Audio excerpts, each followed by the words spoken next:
Stiegel calls it Fun Day! There it is. They're having some fun tailgating and heading into BMO Field, getting set for a football game and a rare Monday nighter in the CFL. The Owls and the Argos and veteran QBs. Kevin Glenn out with an eye infection last week, back in the lineup to lead that struggling Montreal offense. And struggling at times is Ricky Ray, brilliant at other times. A 2-2 record, both wins coming on the road, still looking for their first win at home with the veteran quarterback leading the way. Yes, it is the conclusion of Week 5 on a Monday night here in the Canadian Football League and the CFL on TSN. Welcome to it.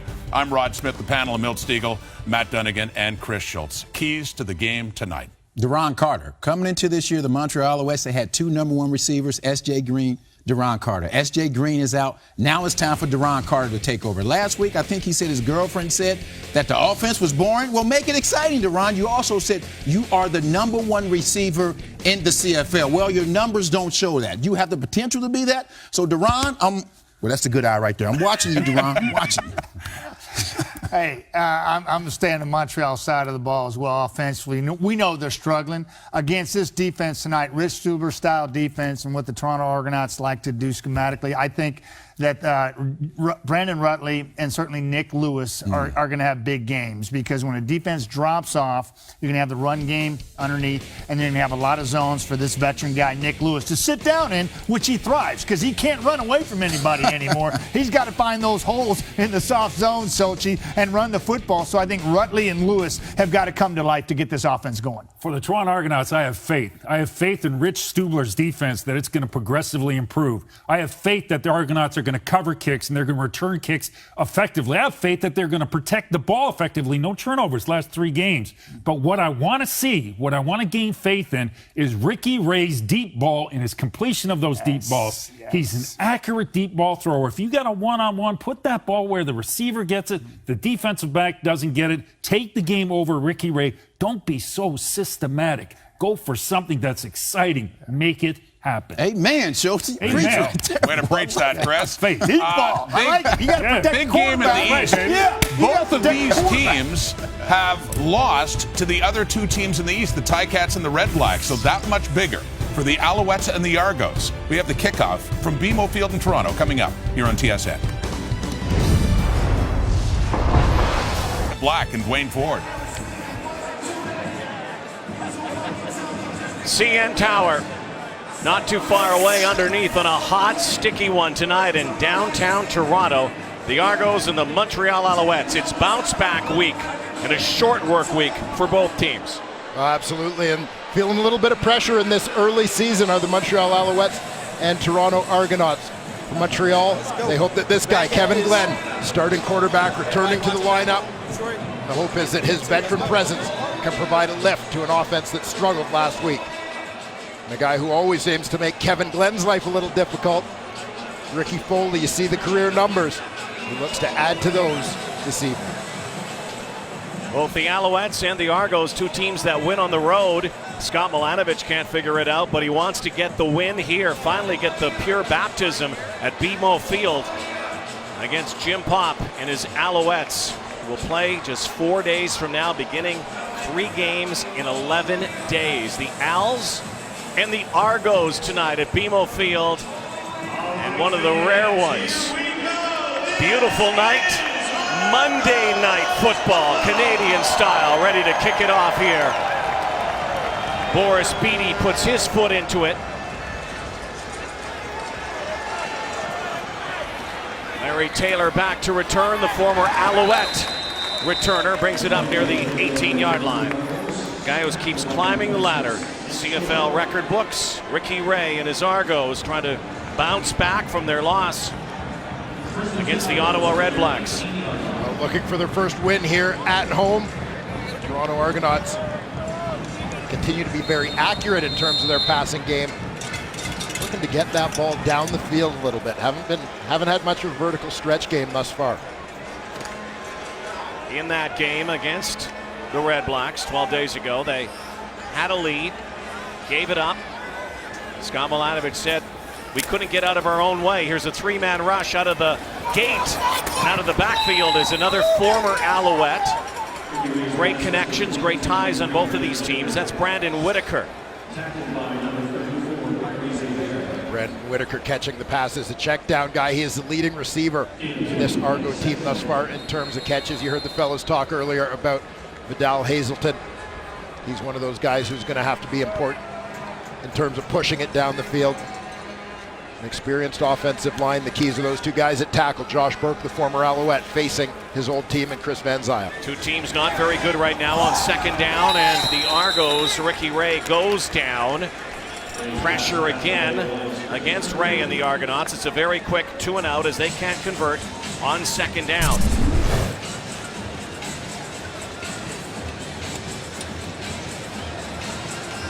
That pocket collapsing all around Ricky Ray, forcing him to get rid of that one. Liram Hiralahu, dead last in punting average in the Canadian Football League.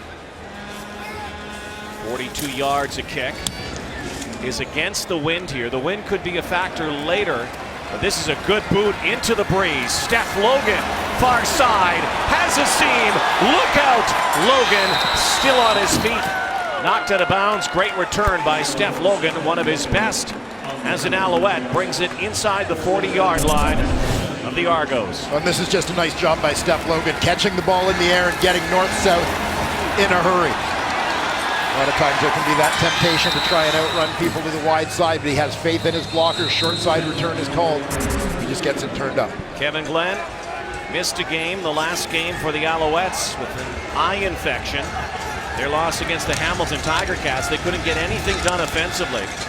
In fact, both of these teams have really struggled to get any type of rhythm offensively in the early season. Yeah, so true. And one of the big issues, of course, for the Alouettes, injuries. You see Brandon Rutley will get the lion's share of the touches, with Terrell Sutton out of the lineup, receiving core as well, hurt by those injuries, so they're going to lean on Deron Carter and Nick Lewis that much more. Offensive line, they shuffled the deck at the start of the year, but these guys have started every game thus far in the same positions here in 2016. Another team that struggles on second down. Glenn over the top, almost picked off, and we'll see if this theme persists. The Argos and the Alouettes on second down this season, 7th and 8th in the league. So another quick one here, 2 and out, but the Owls are in field goal position. Yeah, nice job here by Brian Hall in the middle. He's held up at the line of scrimmage, but keeps his eyes on the quarterback. Tries to get his hands up in the passing lane to bat that one down. Here's a guy who's also struggled so far out of the gate. Just 55% coming off an all-star season where he was 90%. Boris Beatty from the 40 with the wind, and the struggles continue. Harry Taylor thinking about it, and then will take a knee. They get 1 point, first point on the board, but it's a miss again by Boris Beatty. Ricky Ray will bring his offense back out. Needs to get it clicking. Trying to get those receivers moving. Monday Night Football on TSN continues. The CFL on TSN is brought to you by the Nissan Titan, official vehicle of the Canadian Football League. Just off Lake Ontario, Exhibition Place, where Exhibition Stadium used to exist, now BMO Field. New home of the Argos, trying to get their first win after 2 losses here. Of course, also home to FC Toronto. And that pass way over top of Andre Dury, and slow starting for both teams. Even though they talked about the sense of urgency getting out to a quick start, it hasn't happened yet. On the Alouette defense, sniffed out that attempted screen. John Bowman was one of the guys dropping off to get in the way of that play there. You see the linebacking core. We'll see a little bit of Kai Hebert in as well. He's here on second down as they go with 4 linebackers. And that secondary, they've got the veterans on the inside, 2 rookies on the corners in Davis and Mincy. Here's the heat. Ricky Ray escapes. He decides to go, and Ricky Ray goes forward, takes a smack, but is up near the 45-yard line, and that's first down territory. Bear Woods bearing down on Ricky Ray. Ricky Ray doesn't do it often, but like the decision here, doesn't see much downfield. There's an opportunity to pick up that first down using his legs, so away he goes. It is 3rd and inches. The Argos just, if they got it, they barely got it. Third down play for Toronto here. And a first down. He's only had one miss on third down coming in this season. Ricky Ray staying behind center. Got it over the 45-yard line.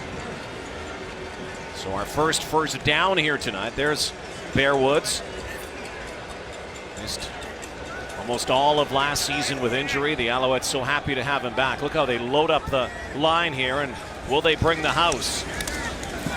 Whitaker, couple blocks. There's a fumble, and it's picked up by Kyrie Bear. And the Alouettes force the first turnover of the night. Well, the Owls have started this game largely with 3 defensive linemen, 4 linebackers in their alignment. Kai Hebert becoming the 4th guy, and he's the one benefiting. Right here, you saw with Brandon Whitaker lined up in the backfield how the Alouettes started bringing people down to crowd the line of scrimmage. Try and shut down Whitaker in the run game. So the Angry Bird, as he has deemed himself, comes up with a big play. Alouettes scrimmage, Kevin Glenn. Play action, goes deep for Duron Carter. He's got it! Carter down inside the 10-yard line. Big play, Duron Carter. And Kevin Glenn comes out firing. A unique alignment here from the Montreal Alouettes. They left Carter as the lone wideout. Sam Giguère, the other receiver on that side, lined up as a tight end. Giguère took the middle of the field, occupied the safety to take any help away, potential help away from that route by Carter on the outside. High snap this time, giving it off to Brandon Rutley. Rutley has room and down near the goal line.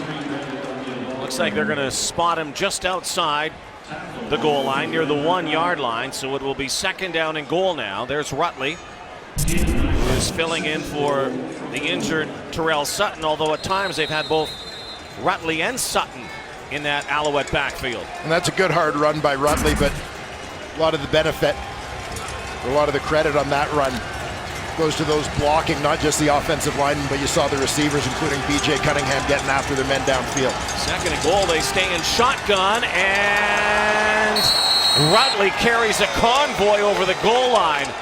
We don't have a signal yet. The Alouettes are signaling touchdown. Have not had a signal from the officials. Bit of a melee in the end zone. And it looks like it's going to be a touchdown. We do have one signal from one official, and it looks like he did carry that ball and a couple of players. So there is the first score. There is the touchdown right there for the Alouettes. Well, we talked about the importance of a fast start. Who could get out the quickest? Montreal Alouettes. The first big strike of the day. Their second series, they missed on the field goal to put a point on the board. Now Boris Beatty to make it 8-0 on the point after. Beatty has been not struggling on converts this season, 4 of 4 now, but big play. Duron Carter, and then Brandon Rutley has his first touchdown of 2016. Owls lead 8-zip. A couple of years now with the Alouettes. Down the road in Hamilton as well, Brandon Rutley. Let's go. 1-yarder to score, couple of carries in tight. Owls put in 7 points off a turnover. Costly fumble by a former Alouette, Brandon Whitaker. So the Argos look to respond here. 8.5 to go opening quarter. All Montreal so far. This ball will bounce out. Not touched by anyone. And here's exactly how the Owls got it done. First of all, defense sets the plate. Very good field position after creating the turnover. Kevin Glenn with that sudden change. Big play to Duron Carter. Rutley with a strong run, puts it on the doorstep, and then just pounds it in to finish it off. 3 plays, 55 yards. Key play, of course, a 45-yard bomb to Duron Carter.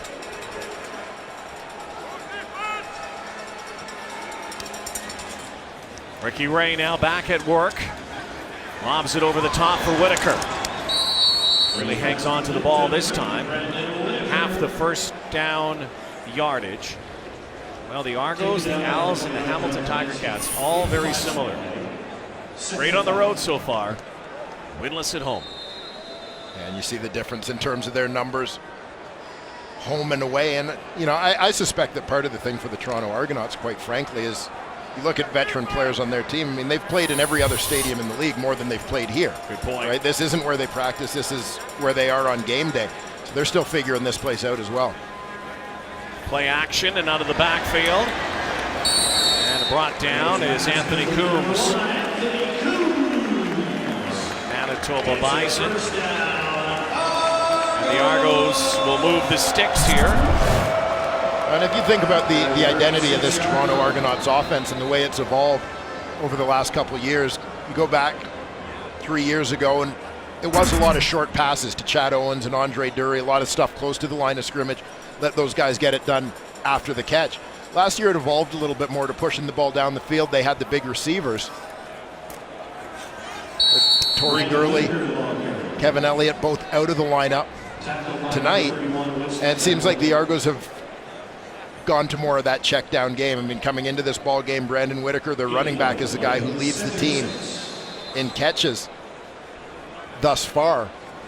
You know, that they're settling for the checkdowns. Montreal is often only rushing 3 guys, blanketing everything deep in coverage and forcing the Argos to take those checkdowns and just coming up and making tackles. Very good Montreal defense as always.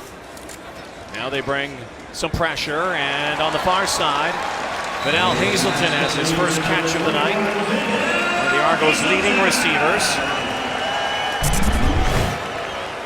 Hazelton, lone guy out to that wide side. And they brought a little bit of pressure, and the Argos do exactly what you need to do, is make plays. They want to blitz, you make plays, take advantage of that. So it'll be 1st and 10 up near the 51. Hazelton says a little less swagger this year. A little more focus, a little more attention. Spent a lot of the offseason working on his game. Ray now stands in, and that's batted down. Like Mike Clausen, the man who got a hand on that one. Well, we talked about the connections Montreal on both sides, including Scott Milanovich, who used to be, and Marcus Brady with Montreal, and this guy, Josh Burke, who was such a mainstay in Montreal, protecting the blind side of Anthony Calvillo for so many years. Yeah, absolutely. And Toronto Argonauts looking to shift that ratio a little bit. Get another Canadian on that offensive line. Josh Burke is a guy who fit the bill perfectly. Deep drop for Ray, slinging now over the top, and Hazelton took a heavy hit. Threw off that bucket right away. Looked like helmets collided. There's a penalty flag as well. Oh, Marco Briette, he's stumbling around out there too, so the Alouettes need to get him off the field. And of course, this year in the CFL, there is a spotter watching to see if any players are in any kind of distress, and you could see that was a heavy hit by free safety Major Marco foul, Briette. unnecessary roughness. Montreal number 10. 15-yard penalty, automatic, 1st down. Both of those players victims of this collision. Heavy hit. Ray throwing it in there.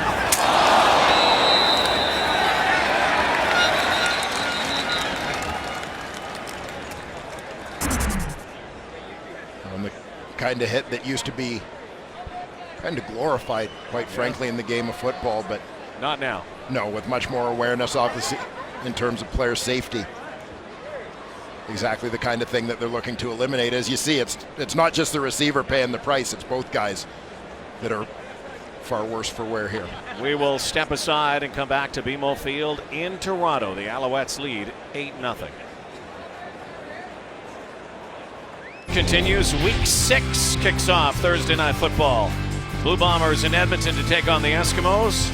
Action kicks off at 8:30 Eastern, 5:30 Pacific across the TSN network, presented by The Brick. Vidal Hazelton being looked at, obviously going through concussion protocol on the sideline. Marco Briette as well. We'll try to get an update. Matthew Shinetti on the sidelines with us tonight. Ricky Ray, far side. And Kenny Shaw bringing it in. Close to the first down marker. 17 catches, make that 18 on the season now for Shaw, still without a touchdown yet. Kenny Shaw's done a nice job given the opportunity here. A guy who played only a couple of games for the Argos last season, but he's had 2 games thus far of 7 catches. Season opener against Hamilton, 7 for 109. Last week against Ottawa, 7 for 94. Obviously, Vidal Hazelton's all right. He's going to come back to the sideline, though. They'll substitute him soon, though. It's third and short. Yeah, Hazelton, because they brought out medical attention, he's got to wait 3 plays.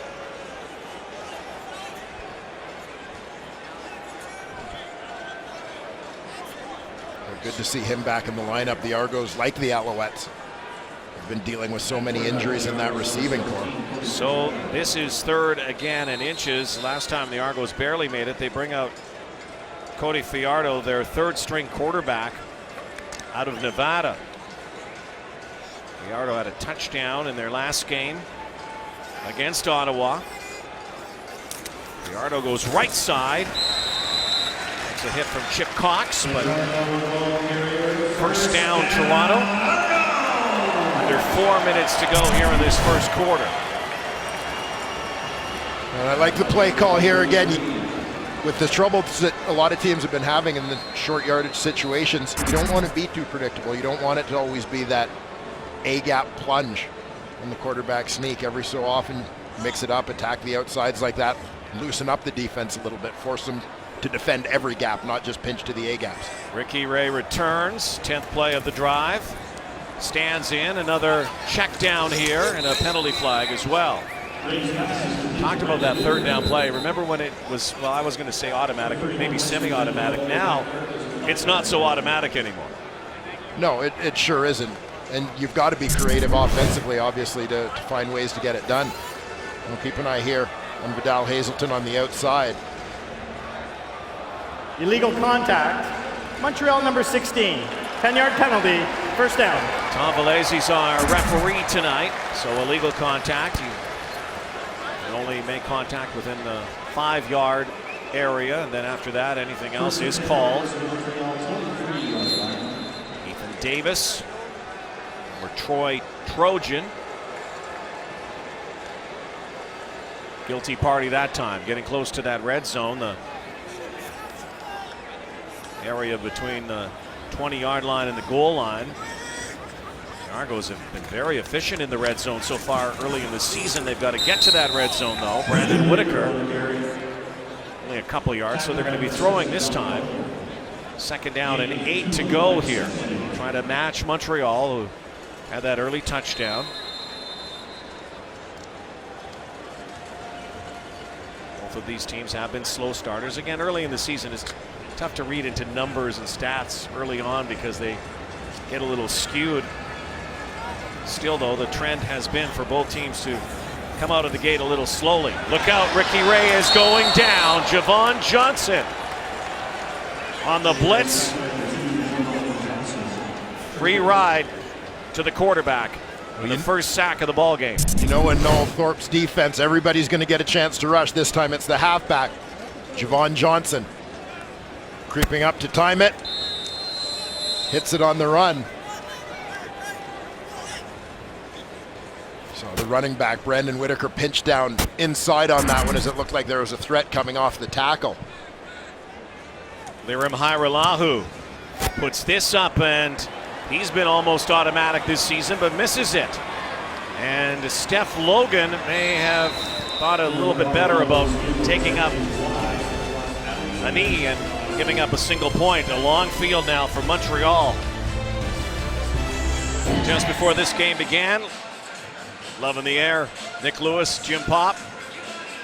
Little saltier, however, earlier in the week. Let's go to Matthew Shinetti. Yeah, I'm sure there were a couple words that you could use beyond salty, Rod, given I was in that locker room last week and asked Nick Lewis a question about his leadership, and then he went off on a verbal tirade. But the thing is, this week during practice, he said he had a great week, and coaches and players were coming up to him and saying, we didn't have a problem with the content, but the delivery. That's why Lewis got fined. Lewis doesn't necessarily regret anything he said. He's getting a good reaction from his teammates, and you could see before the game that he was going along the sideline saying, guys, let's set the tone. It's our job to set the tone. No colorful language, obviously, but Lewis says he'll do that. That's what he thinks his job is. And just to add on, Marc-Olivier Brouillette, after seeing a video of his hit, went to the Owls locker room, guys. All right, thank you, Matthew. Yes.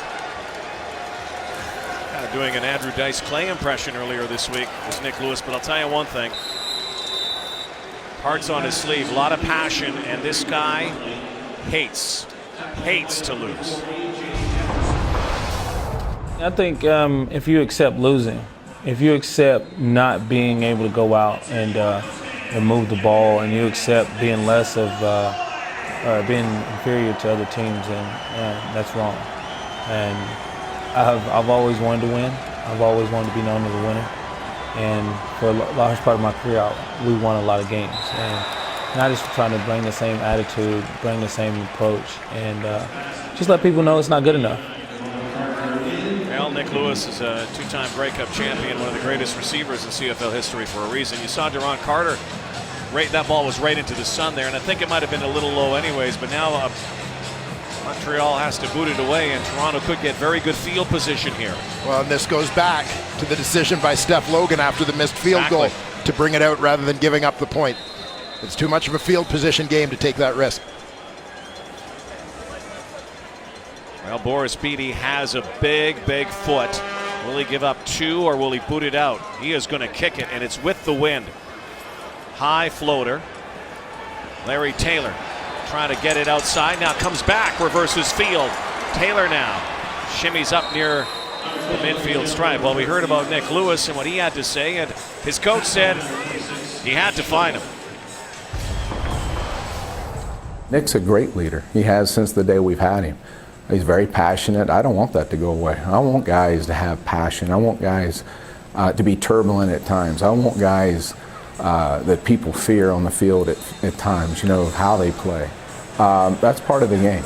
You know, you have characters in your room and how it's delivered, how it does. But I know Nick Lewis on a daily basis wants to do extremely well. He wants his team to do well. He wants to see his teammates do well. For Nick's sake, let alone our organization or the league's, you know, look, is, you know, curb the language. You know, that was my message. You know, it's one thing to be passionate, and it's another thing how you come across.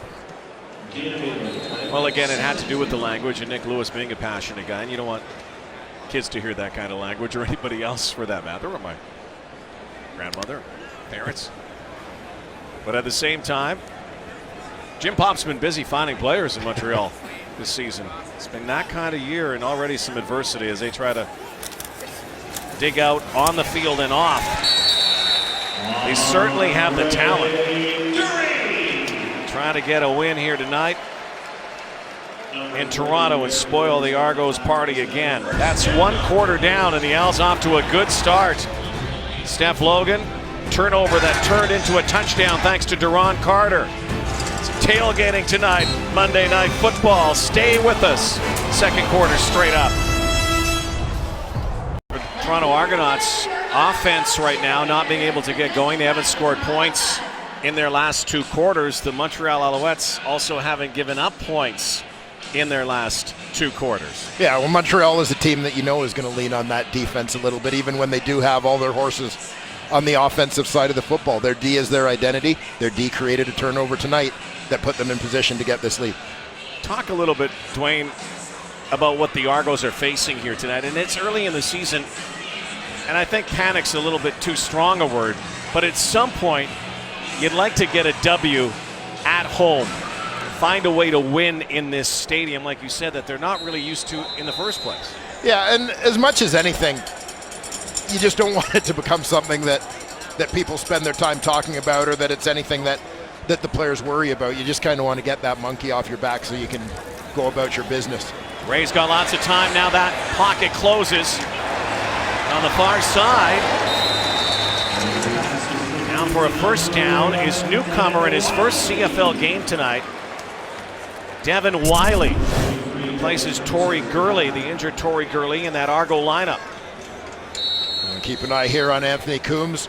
It's a great job standing up Bear Woods at the line of scrimmage. Coombs usually in at slot, but he'll get his reps at running back over the course of the ball game. Another plunge here by Ricky Ray to get the first down. Might see a little more from Devin Wiley here tonight as well, number 11. A Fresno State guy who spent time in the NFL, a number of teams, and is a former draft pick of the Kansas City Chiefs. A lot of comparisons have been drawn to Weston Dressler, the Winnipeg Blue Bomber, former rider, same kind of stature, same kind of player. But Wiley does play the wide out. Ray on the roll now, delivers. Hazelton again, and Vidal Hazelton back in the ball game after taking that hellacious hit earlier. And the Alouettes need a little better communication up in that defensive front. Watch the fullback. Alex Dupuis is going to motion down and crack the defensive end in this case. He needs somebody making that call to him to let him know that block is coming from the outside. So he can fight, he can adjust his alignment to get outside, keep contained, not let Ricky Ray get on the run like that. Talked about the Alouettes. They've only given up 1 point in first quarters all year. Ricky Ray able to chuck that out to Andre Dury somehow. Dury left side and is brought down in a broken play. Ricky Ray loses the ball and is then able to throw up a prayer really for Andre Dury. Fortunate that nobody was out there. Yeah, a little bit of a leap of faith. He knows where he wants to go with this football, and that's to Dury. You saw Ricky Ray take a little bit of a peek just before he bent down to pick up the ball.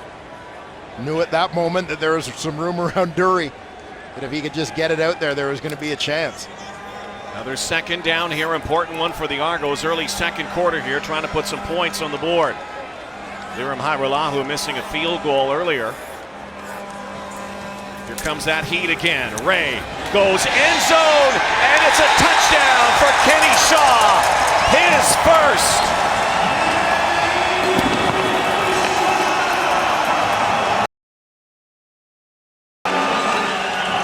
Wide open is Kenny Shaw. First CFL major. Kenny Shaw continues to take advantage of the opportunity with which he has been presented. Argos spread things out, 3 verticals here. What?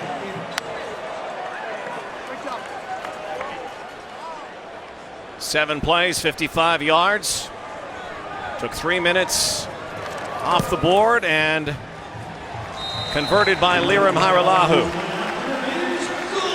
So now we're back to a 1-point game, and Ricky Ray stands in, delivers, and moves up the Argos all-time touchdown passing list. Has his first touchdown from Ricky Ray north of the border. Well, and I suspect that the Toronto Argonauts are taking advantage of the fact that Marco Barrett is out at free safety. The rookie Dominic Termanson is in there. He's coming down cover 0. He's going to take a guy man-to-man. He ends up with a little bit of confusion. He's going towards Anthony Coombs, the number 2 receiver. When those receivers cross the line of scrimmage, Kenny Shaw ends up as the 3 guy. That's his guy. Shaw beats him across his face. Ricky Ray spots it and puts the ball in the air. Argos now 8 of 9 from the red zone in the early season. Very effective. So is this guy, Steph Logan. High steps now. Logan now tripped up near the 42-yard line, and a penalty flag that flew late.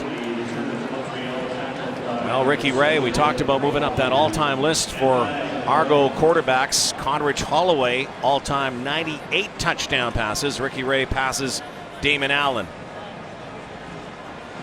Guess who's in the house? Yeah, there's Damon. We see it. And there's Peter MacKay, former defense minister in Canada. Tripping. Is the guy talking offense or the guy talking defense there? I think so. First down. Maybe they're talking American politics, because they could be talking all night. And watch here for the kicker, Liram Hajrullahu. using his leg for more than just kicking, apparently.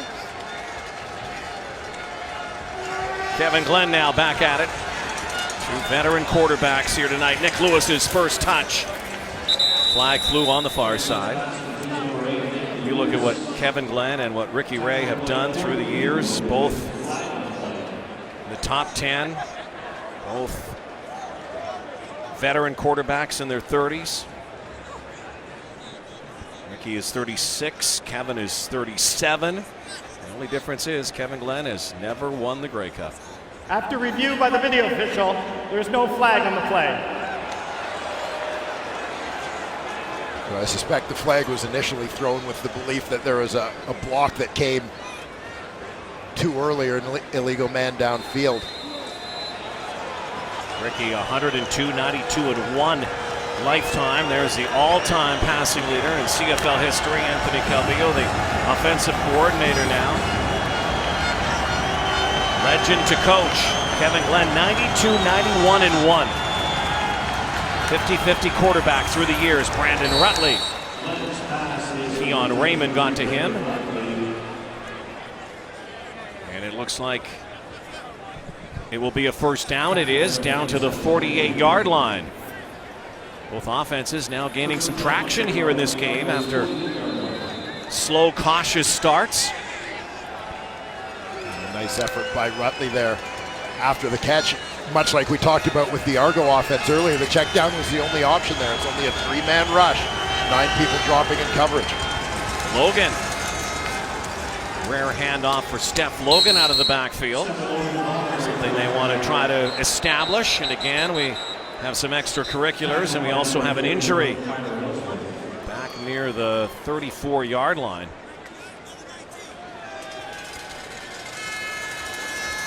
Matt Black, who's making the start at free safety in place of an injured Jermaine Gabriel.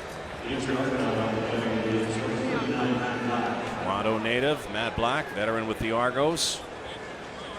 This could be costly for Toronto if he is out for any stretch.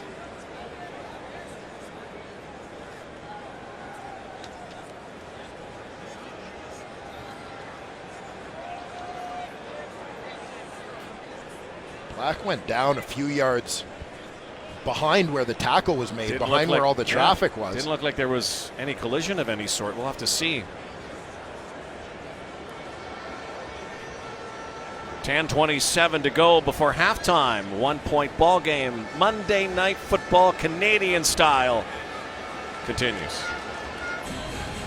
Working some Monday night tonight at the half. Rod, Schultze, Milton, Matty. Getting his neck or shoulder area worked on. It may just be a burner type situation.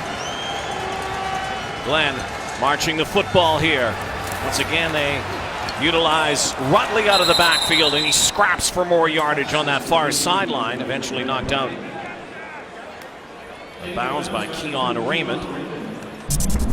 Brandon Rutley is a guy who I've always liked as a receiver out of the backfield, and you can see here why, as he does a great job making people miss in a relatively small space.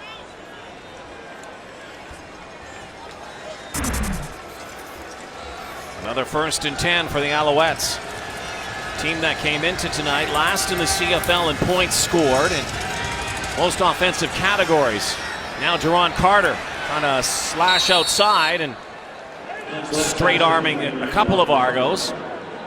They have picked up 4 or 5 yards on the play. Of course, Jerron Carter had some issues as well with the Alouettes in their game against Ottawa, and head coach Rick Campbell and waiting appeal on a suspension levied by Commissioner Jeff Orridge and the CFL. Son of Chris Carter, of course, the Pro Football Hall of Famer. 2nd and 5. Glenn now stands in, pump fake, and gives it off. Maybe a couple yards, but it's going to be short of a first down. It came off looking like a screen, but I'm not sure that's the way it was intended. Nick Lewis was part of the protection, essentially aligning as a fullback in the backfield, and picked up his guy, but Linebacker slipped off to the inside. So Kevin Glenn just dished it off to Lewis, who was left standing there. Boris Beatty 0 for 1 tonight. 6 of 10 on the season. They get 5 of 10 on the season, just 50%. And it's, again, right now, Boris Beatty just can't find it. 5 for 11. 90% last year.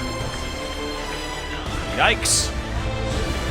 Matthew Shinetti. Absolutely, Rod. You see Vidal Hazelton behind me. He went ahead, came off the field a little while ago, went right to the training table, took his shoulder pads off, and the staff immediately looked at his back, around his ribs, the back of his ribs.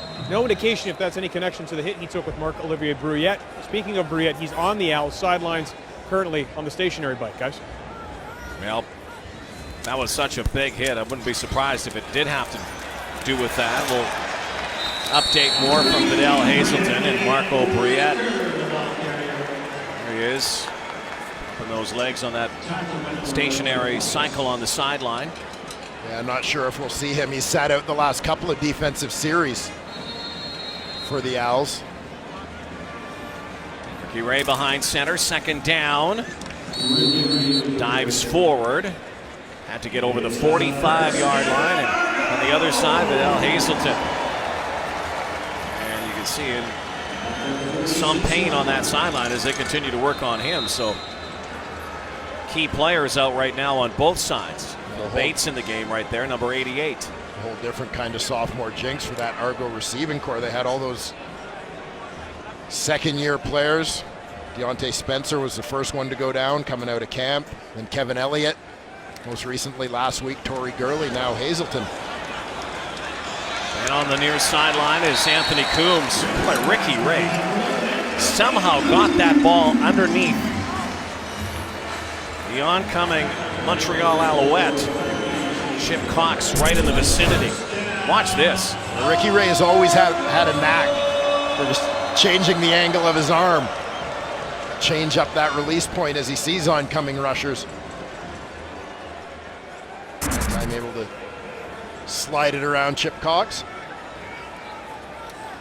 Into Montreal territory, 1st and 10. Delayed handoff this time, and Whitaker has nowhere to go. John Bowman tackle for a loss, but got his hand up near the grill of Brandon Whitaker, his former teammate. John Bowman enjoying a renaissance, certainly this season and late last season when maybe even he thought major foul. He was done. Face mask. Montreal number 7. 15-yard penalty, automatic, 1st down. Really just an accidental face mask grabbing the grill there of Whitaker by Bowman.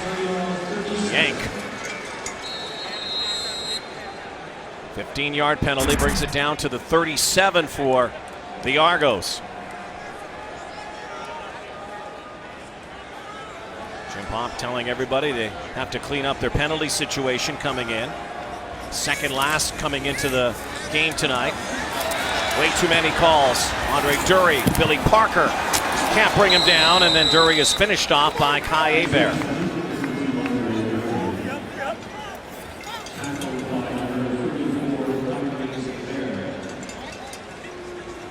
Andre Dury a little slow to get up.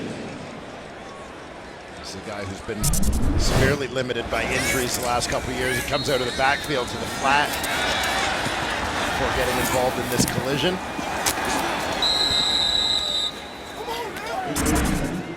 Only 6 games played for Andre Dury over the last 2 seasons. Tell you everything you need to know about the adversity faced. He's conquered it through the years. Goes back to his college days. Kenny Shaw right at the 1st down marker. Looks like he's going to get a fresh set of downs. Andre Dury, a great running back in his time in CIS football at York. A devastating knee injury. Some called it catastrophic back in mid-2000s, and was able to bounce back. Yeah, I mean, the question was asked when he got hurt whether he was going to be able to walk without a limp after that injury, but missed the better part of his final 2 seasons of college. The Argos took a chance on him after the draft, signed him as a free agent. There goes Brandon Whitaker. An Argo team that came into tonight last in the CFL in rushing the football against a Montreal defense that came into tonight last against the rush. And here you see it again. Just a three-man front for the Montreal Alouettes. So if there are only three big bodies, hey, let's take advantage of it in terms of our play calling. We got 5 big guys, they've only got 3. Let's run the rock. Back into the red zone again, inside the 20-yard line. Argos best in the CFL so far in this department in this area. 8 of 9 on the season. Give it to Dury. Dury now scoots left side and right. Davis brings him down. Argos could get it to the 1 and get a first and goal situation, but right now they like to get it to the house again, and Andre Dury is down on one knee and is going to slowly get back to his bench. Or will he? No, he's going to wait. Guy has taken so many hits in the injured list through the years. Andre Dury. Guy who really enjoyed a breakout here in Toronto with the arrival of Ricky Ray. And getting an opportunity to go back to his roots, lining up in that backfield as we see the interchangeable roles sometimes, whether it's Dury or Coombs, shifting from their slot back spot into the backfield. Take some of the ball carrying load and some of the pass blocking load off of Brandon Whitaker. And when healthy, Dwayne, and we've seen Andre Dury, we haven't seen much of him in the last couple of years, but when on his game as this kind of scat back player, guy who can play in the slot, can also run the football. He's a force. And you always cheer for a guy, no matter who you cheer for across the country, team-wise, you cheer for a guy like Andre Dury. Yeah, there's no question about that. And that's exactly what he is. He's a great team guy. Very hard worker. Regardless of whether it's been coming back from an injury or just prepping for the season in general. The kind of guy you want to have around your team because he leads by example. So now Cody Fajardo is in, 2nd and 2. He's going to go back in the shotgun. Coombs in motion. Fajardo now trying to look left side, now goes right and chucks and scores. Touchdown, Anthony Coombs.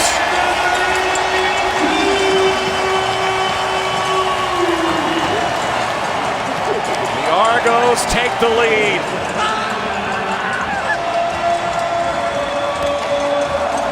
Not sure they drew it up that way, but it works. It all worked out just fine. The guys on the backside of that route did a nice job staying alive when their quarterback started to scramble. If you watch, Brandon Whitaker and Anthony Coombs are both going to go out the backside, and you'll see they kind of stop because they're on the backside. They're expecting the ball to go to the fullback in the flat. Quarterback reverses field, and all of a sudden, they're aware enough to stay active, find an open place.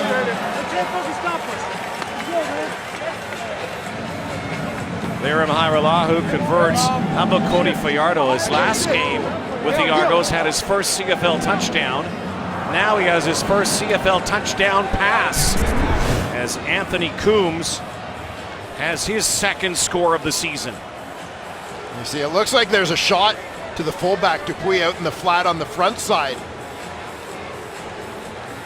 But Fajardo didn't like the look of things out there. Maybe felt a little pressure from that rush from Gabe Napton coming upfield, so he reverses field. And very fortunate to find Anthony Coombs along the sideline as the University of Manitoba product collects his 2nd touchdown of the season.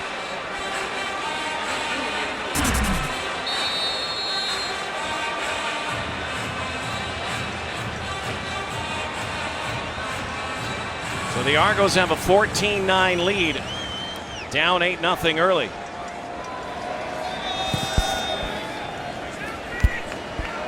Deep kick. Logan. Penalty flag down up near the 37-yard line. 3:43 to go before halftime. Coming up at halftime, Precision Playbook tonight presented proudly by the one and only Milton Stiegel. The rub route. Now, I'll tell you what. Milt clearly had to get somebody else to explain to him how to execute. Holding. Because Milt Montreal Stiegel, number 21. 10-yard penalty. First down. Milt Stiegel was not doing rub routes for anybody else. Milt had other people doing the rub routes to make sure 85 got over. Maybe that's what it's about. Maybe it's about the other guys. Maybe this is Milt's way of saying thank you. Hey, after all these years, Milt is finally going to say thank you. For rubbing me the right way. Yeah, there you go. Well, we'll see that at halftime with the guys. Kevin Glenn now looking to respond. How about the Argos' last 2 touchdown drives? Eating up all kinds of time on the clock. 16 plays. They've accumulated 130 yards. Eating up 7 minutes, 46 seconds. And got off to shaky start here tonight. Here comes the rush on Glenn. Spirals it out to Duron Carter, his 3rd catch of the night. Again with that straight arm. Right to the grill of Aaron Berry on the corner. He is a quick receiver. He is a strong receiver. And he is tough to bring down. Those long arms. Right, tackling outside that reach.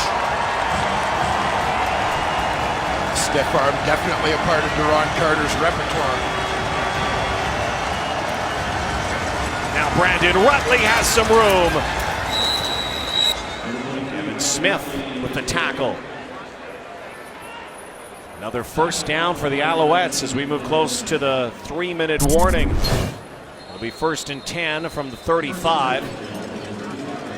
A nice job on the right side of that offensive line. The rookie Philippe Gagnon, veteran Jeff Parrott, washing things down to the inside, allowing Rutley to bounce it off tackle. That is the 3-minute warning. Alouettes moving the ball, looking to bounce back again. Argos by 5 in Toronto. Rod and the boys back in the studio getting set for halftime. Going to talk some Ricky Ray. Going to talk about the Alouettes blitz packages and their costly special teams in this game. Also, Matt Nichols replacing Drew Willie for the next game at Edmonton. Let's go back to Rod and Dwayne. Thank you, Rod. Looking forward to that. Inside 3 minutes now. Alouettes. Kevin Glenn is sacked.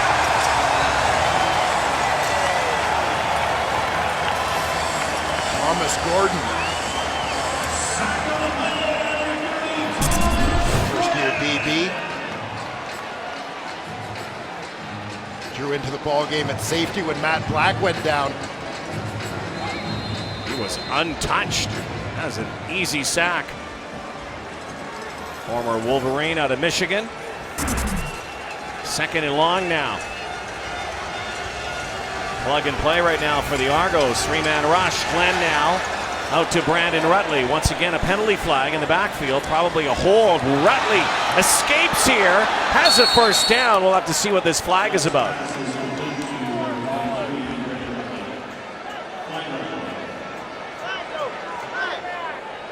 This is likely coming back. Holding. Montreal number 54. 10-yard penalty. Repeat 2nd down. And Jim Pop's laments the last couple of weeks have been these penalties. They need to clean things up. Well, Jeff Parrott is working here against a pretty good rusher. And Sean Lemon, you can see Lemon. Nice job getting around that edge, keeping Parrott's hands off them. Forcing the big tackle into that situation. Now they'll rush 3 again, likely this time, because the Alouettes have to get to their 45-yard line to get a first down. 2nd down and 28. They decide to go with the draw. And they'll be kicking. And the Argos will get a chance to put some more points on the board. Steph Logan, 7-yard pickup, but not nearly enough. 21 yards short. The difference in this ball game so far, really the Argos offense picking it up. Kenny Shaw with a touchdown. Cody Fajardo hitting Anthony Coombs. Ricky Ray also a touchdown toss. It's ready to set up shop once again. Argos could get really good field position here. This is into the breeze by Boris Beatty.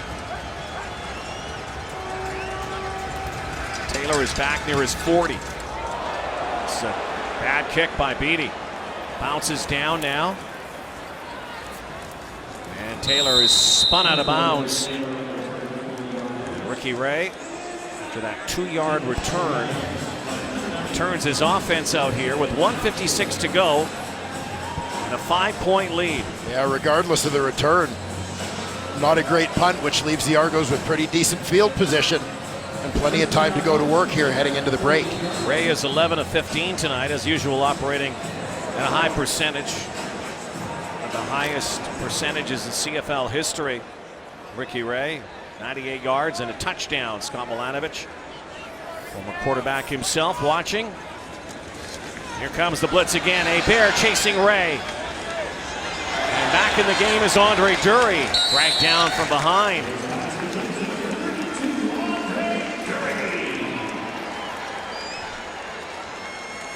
Toronto Argos, we talked about how they've eaten up the clock here in the second quarter. 27 offensive plays for them, Rod, on their last 3 drives. And we're doing that against Ottawa 12 days ago, but then big special teams play kind of broke the game open. They gave it up to Tristan Jackson. Red Blacks won the game. Argos lost to their former quarterback Trevor Harris as Shaw gathers another on the near sideline. 4 catches for Kenny Shaw, 44 yards, and his first CFL touchdown in this game.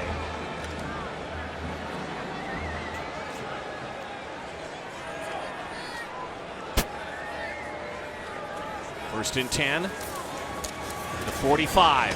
Room on that sideline for Wiley. Evan Wiley.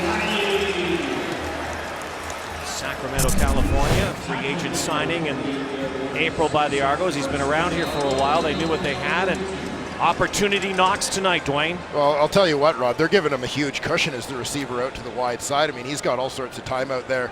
Sit, wait, get a shoe shine before they throw him that football. Oh, Bear Woods crushes his former teammate.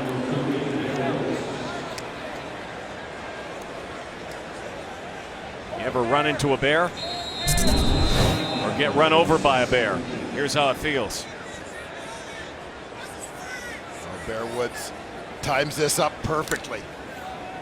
Hit that A-gap on the run. Bear Woods, again, just happy to be back in that Montreal lineup, and he's such a force, one of the best linebackers in the game.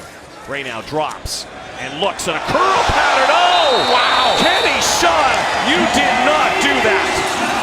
Fearless. What a catch. Unbelievable tonight here. Kenny Shaw hanging on to the ball, going way up high and coming down, and the ball is still in his mitts. Right, he absolutely knows that that hit is coming. But still, zero hesitation to go up and get it. Oh, what a catch. Chet Cox. That's one of those, even as an opponent, you got to give him a round of applause. That was something else. Highlight reel stuff. Ray now going end zone, and up for grabs. It's picked off. Jonathan Mincy, but there is a penalty flag on the far sideline. They were looking for Devin Wiley. There was some fighting going on down that sideline. That's right in that 5-yard restraining area, where you only the chance where you get an opportunity to actually rub or jam someone. After that, you have to let go. Here's the call. Illegal contact, Montreal number 17. 10-yard penalty, first down. Illegal contact, Billy Parker. Yeah, Billy Parker is matched up on the number 2 receiver here, Phil Bates. Parker's kind of going to try and sit down and hold his ground here a little bit. And it's past 5 yards. Yep. Devin Wiley even trying to get to Mincy, who has an interception, his first CFL interception taken away. Penalty, there's a challenge flag on the field, but I don't think it was thrown in time. The play actually went off.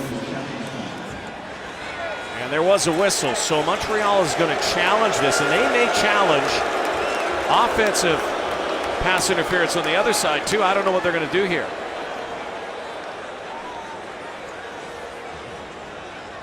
Again, Montreal is challenging if there was not illegal contact on the play. We'll review the play. So they're saying there wasn't illegal contact. So I think you're absolutely right here, Please Rod. reset the clock to 26 seconds. I mean, obviously there was contact, but I think if you're going to argue that there was no illegal contact, then you're arguing that the receiver, Bates, is the one who initiated that contact. Let's take a look. You be the judge. So that's what they're going to argue in saying that it's not defensive pass interference. This play is moot.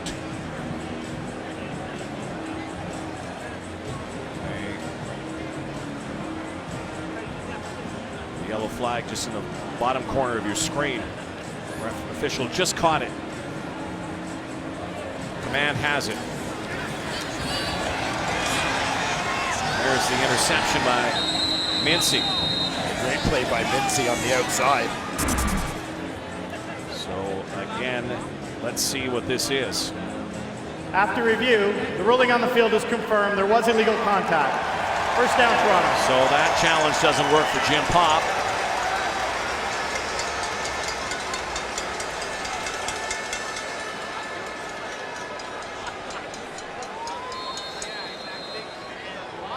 Little protest there from Billy Parker, and I think when you watch the play, yes, the receiver's coming right at him, but at the same time, Billy Parker stops his feet as well and kind of holds his ground, extends his arms. So this call remains against him. Ray in trouble, hangs in, lets it go, penalty flag near the goal line on the far side. And again, in an area where you might think there's some illegal contact. Looks like that will be the call, and it'll move it closer. Illegal contact, Montreal number 11. Half the distance to the goal, first down. So far in this game, Jim Pop wanted these penalties cleaned up. There are a lot of them again. Penalty-assisted drive here. Take a look right here.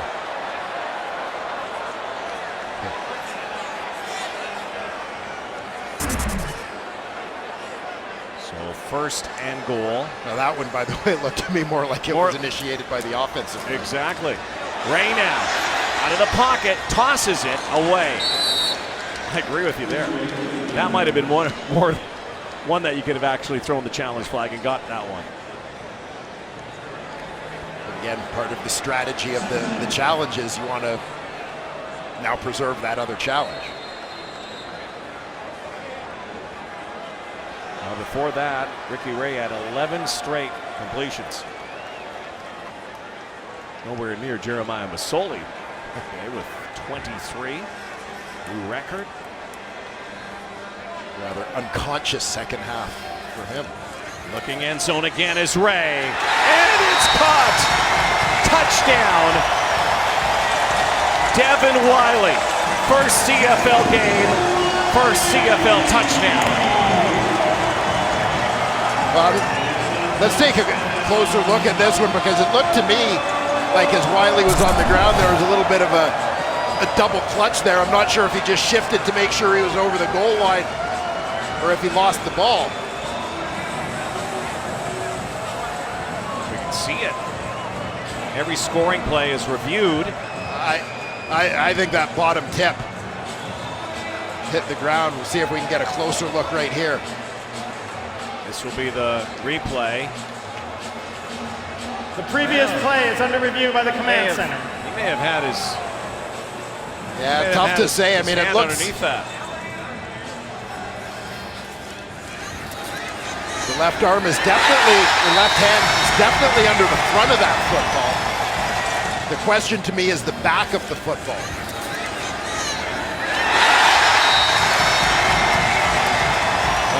Glenn is going to look at this.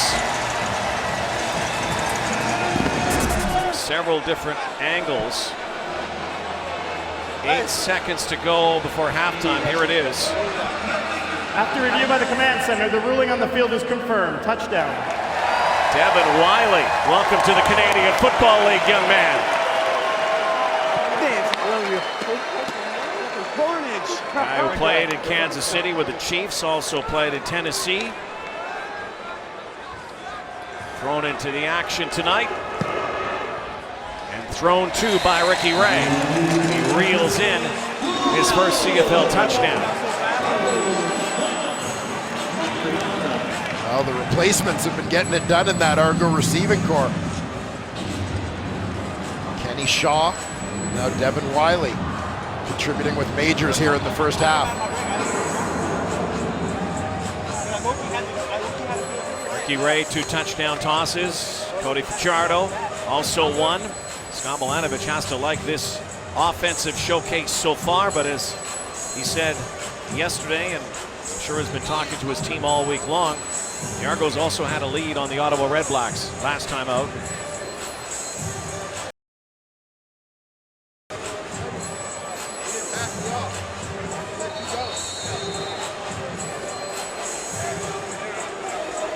Two teams on short work weeks. Ending off week 5, I guess you could call this week 4 3/4, a rare Monday night game here. Bringing into a conclusion week 5 in the CFL. Ball bouncing away from the Alouettes.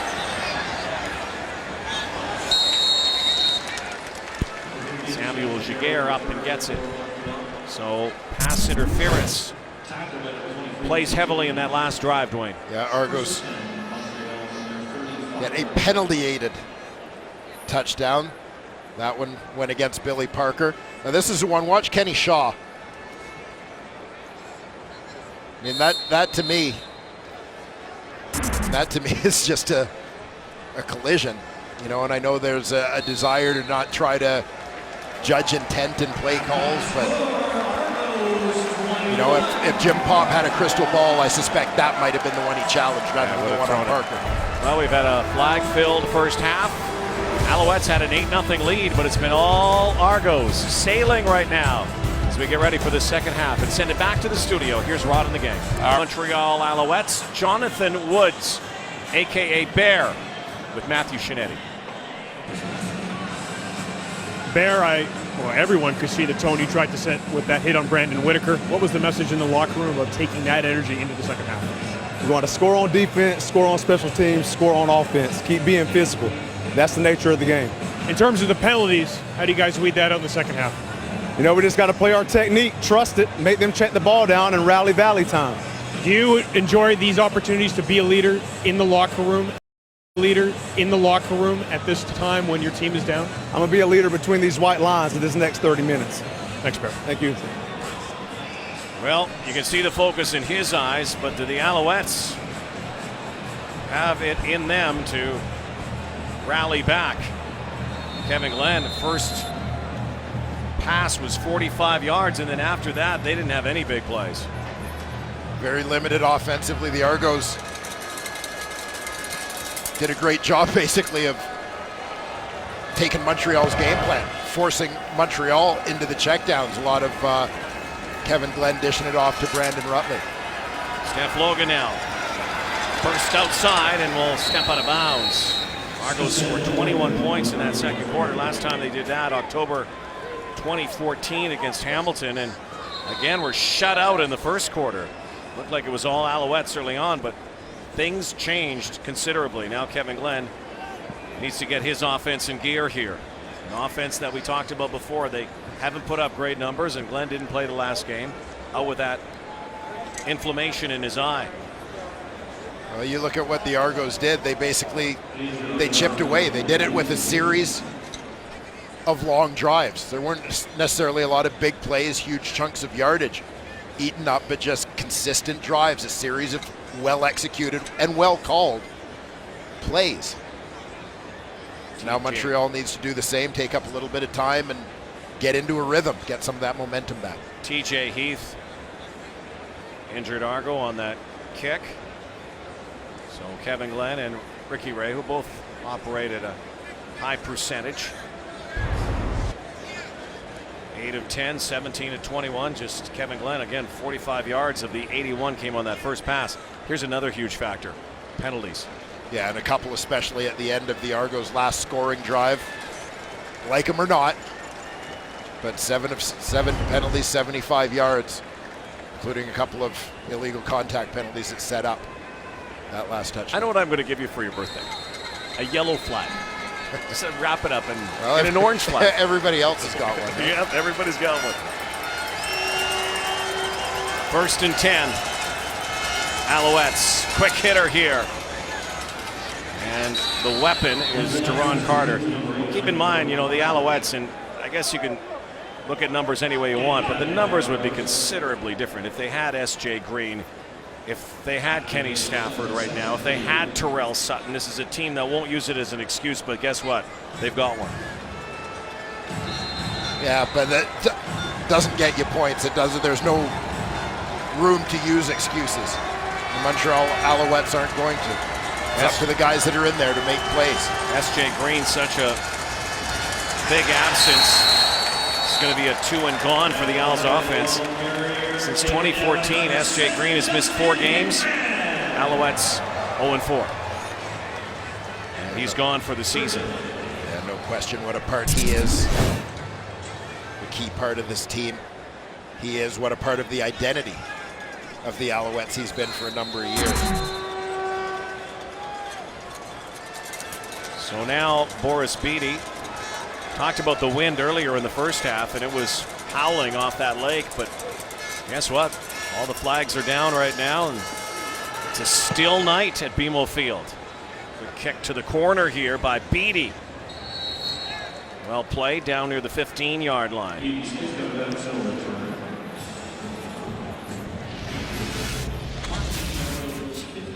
Well, Ricky Ray settled into a bit of a groove, and he had a lot of help from Brandon Whitaker and that ground game, buying him a little bit of space, but spread the ball around to a number of receivers. Some of the newer faces in this receiving corps getting involved, including Kenny Shaw, Devin Wiley catching touchdown passes. But no question, a good first half for the Argos veteran quarterback. His longest pass in this game, 21 yards. A lot of dump passes, a lot of check downs. That 21-yarder also had some yak yards on it, so you don't need that a big explosive play right now, and that's never really been part of the MO, the makeup of Ricky Ray through the years. He can get you short, but every once in a while he will throw that deep ball. But tonight it's all the short stuff that's working. The short stuff, and again, the Argo run game has been very important.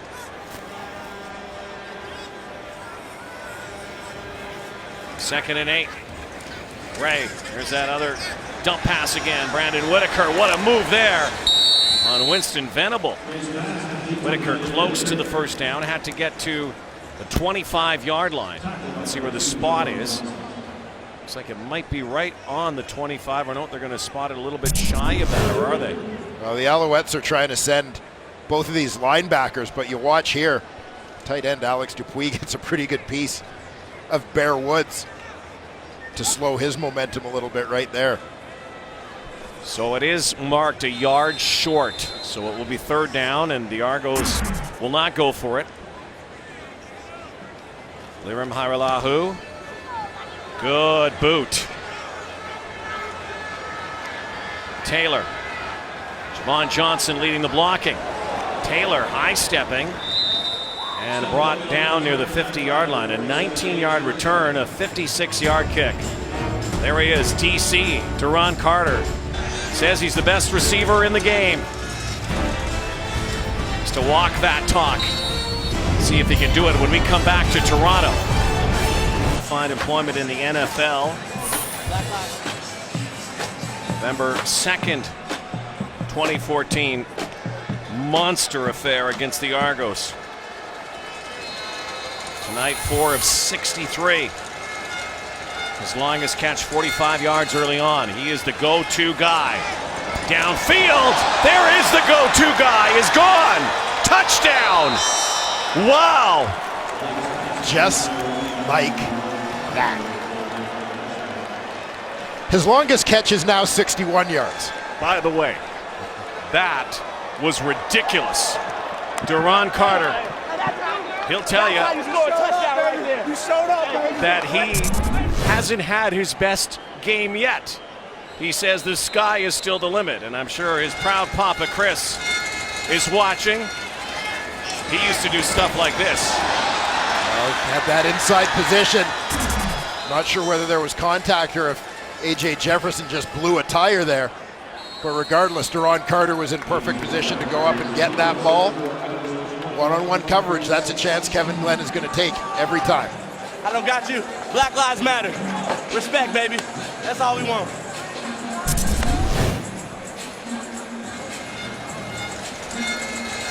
You'll see good protection off play action. Kevin Glenn is on the money with that throw. Well, this Argo fan base, a little quiet right now. Remember, last game here, up 13 in the second half, and the Argos fell to the Red Blacks. Up 12 at the half, and now it's a 5-point game thanks to Duron Carter.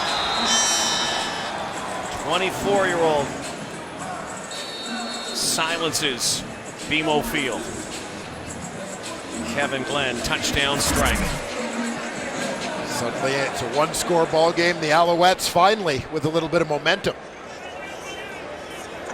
Look at this, 5 catches, 124. Remember that monstrous game that he had against the Argos? He might be matching that or eclipsing that here tonight. Making his way up is Larry Taylor, that former Alouette returner. So here we go in the third quarter, early on, and the Alouettes come out of that locker room and they listen to their bear. Exactly what he said. Time to rally. Well, Bear Woods talked about being a leader between the white lines, and it's a big series for him and the Montreal defense right now. Argos did a great job eating up time, eating up yardage in that first half. This is a series where the Owls need a 2-and-out, quite frankly, to maintain the momentum. Early in the ball game, first quarter, had an 8-0 lead and put some heavy pressure on Ricky Ray. See if they bring the house again. Here it comes. And there goes that football. Billy Parker, top of Kenny Shaw's, had a good night tonight for the Argos. So these teams starting to settle in now in this second half. Well, one of the things that Ricky Ray has done very well against this Montreal defense, as the guys alluded to in the first half, when Montreal sends that blitz, the Argos are making plays in the passing game. When Montreal's sitting back, they're making plays on the ground. 2nd and 2. Ray again. Hazelton once more. Chip Cox on him. Sign of sportsmanship there. One of the hardest hitters in the CFL. One of the best tacklers around. Linebackers, Chip Cox. Keep an eye here on Bear Woods. He's getting a lot of attention from the fullback, Alex Dupuis. This time Dupuis comes across the formation. Nice blitz pickup there. Third-year fullback, Montreal Canadiens. 1st and 10. Little counter play here, and a fumbled football, and it looks like the Alouettes have it. And Kai Hebert, the Angry Bird, swoops in once more, and there is Vaughn Martin, former NFLer coming home, has the recovery for the Alouettes, and this game has turned on a dime here in the second half. Vaughn on the ball. Alouettes have it. Hey, he's just mirroring the running back, tracking him, meets him in that gap, and gets a hand on the football. He pops it out. Big Vaughn Martin comes up with the recovery. There it is, the strip by Hebert.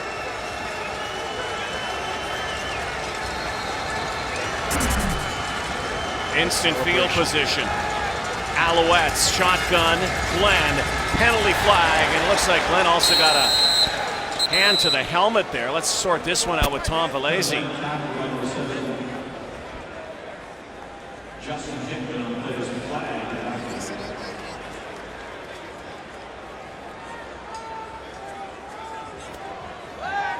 Initial signal is against the Owls. Illegal block, hands to the face. Montreal, number 69. That penalty be declined. Second down. It's left tackle. Jacob Ruby. And a yellow challenge flag is invaded the field once more. Jim Popp is challenging this. Montreal is challenging that there was roughing the passer. On the play. And he may have a point here. Yeah, I think they're going to win this one. So here it is. You see, it's Corey Greenwood. He was about to jump, and then when he brought his hands down as Glenn pulled the ball down, looked like he caught the top of the face mask, certainly a shot to the top of the helmet at least. Every challenge we've seen where a coach has challenged roughing the passer so far, it has been almost undisputable. Zero tolerance to that, and it has been won. I would imagine this one will be won as well. So they lost 5, almost 6 yards on that play. The illegal block. They declined it.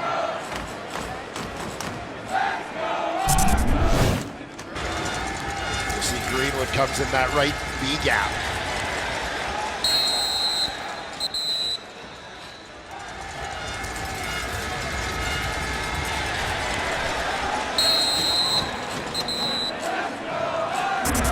I know you've had some issues, and some fans and others have had the issues about the challenges and the video replay.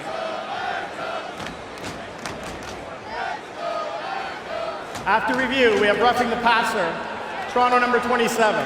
We'll balance that with the illegal block, hands to the face. We'll go up 5 yards, automatic, first down. But here's where video replay works, because the officials didn't see that play, and this is the kind of thing that you want video replay to find. Yeah, absolutely. Again, the goal of it is to get the calls right.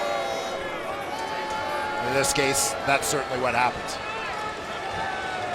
So after all of that, ball is advanced maybe a half yard, and it will be first at about 9 now for the Alouettes. From just inside the 30, Glenn now on a quick snap, lets it go, and another penalty flag as Brandon Rutley takes it outside. Steps out of bounds near the 21. Just when it seemed that there was some tempo and rhythm, penalties flare up once more. Offside, Toronto number 40. 5-yard penalty. Repeat, first down.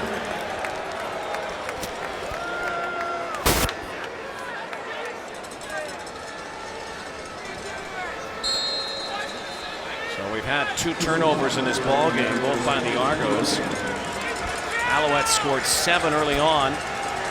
Got them on the board, 8-0 off that first turnover. Trying to turn a turnover into points here again.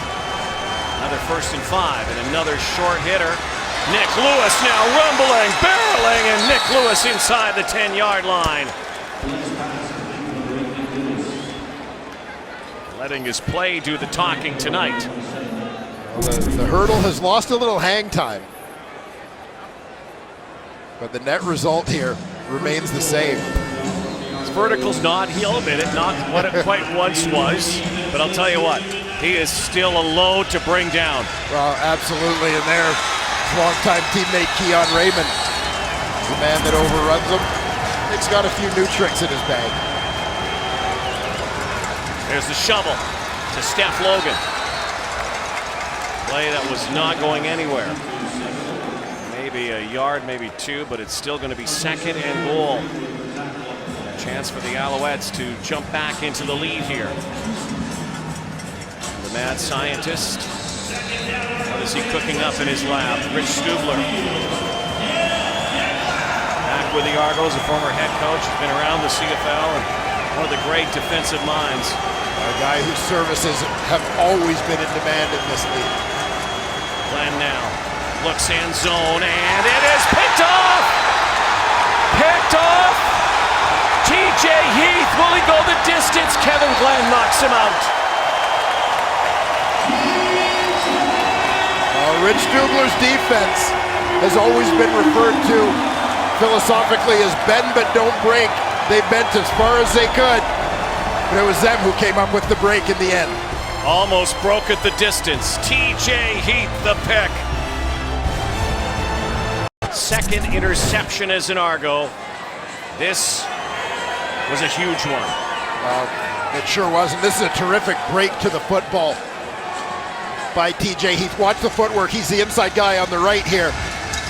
Plants his feet, breaks forward when he reads where the route that Duron Carter's running. Comes underneath it. A huge play. Ricky Ray steps up now. Delivers it to Shaw. Was about to get tackled. Ray is picked up by his teammates. They were bearing down on him. Michael Clausen had him in his sights. Huh? Yeah, I had to, man. Got on punishment. I had to get on punishment. Well, Kevin Glenn and the Alouettes close to taking the lead in the ball game, and they had seized the momentum here, Blackie, in the second half of this ball game until TJ Heath intervened. After the Argos give it up, the Alouettes give it right back. Whitaker, a couple yards for the first down. Move the sticks once more on a 3-yard pickup.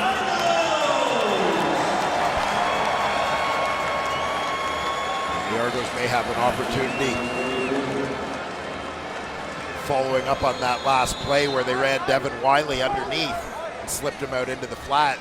Their goal there is to try and hold the defensive end wide, but the end crashed down on the run. That may give Ricky Ray a chance to pull the ball and dump it out into the flat later in this ball game. Passawit midway point of the third quarter, under 6 to go. There's a shovel. Whitaker. So it'll be second and manageable again, but likely a passing down for the Argos.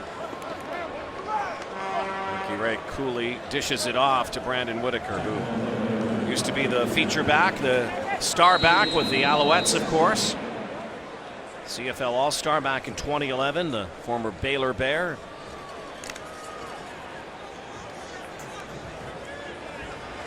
Guy who lived by that nickname. Matt Dunnigan, I think, coined it two-way, or number 2, and was so good at catching the ball and running the ball. Here's the rush now. Ray's in trouble. Lets it go, and it was in the vicinity of Whitaker, so it's not grounding the ball, but Ricky Ray avoids the sack wisely. That's it. Preserve that field position when you're looking for a field goal. That would have taken them out of field goal position. I talked about the wind earlier, and it has died down considerably, but you can still feel there's a little bit of a breeze here. Earlier in the ball game, there was a really difficult time for the kickers going this direction, but Lirim Hairelahu, whose longest career field goal is 53, his longest of the season is 51. This is from the 49. 0 for 1 tonight. Kick is up, and it is way left. That was almost a shank. So 1 point on the board. Hairelahu missing. Kevin Glenn missing. Big time. TJ Heath wasn't missing. Save 6. Of course, the MVP of the Grey Cup back in 2012 for the Argos, who may not be playing right now, but he's been busy strumming and singing.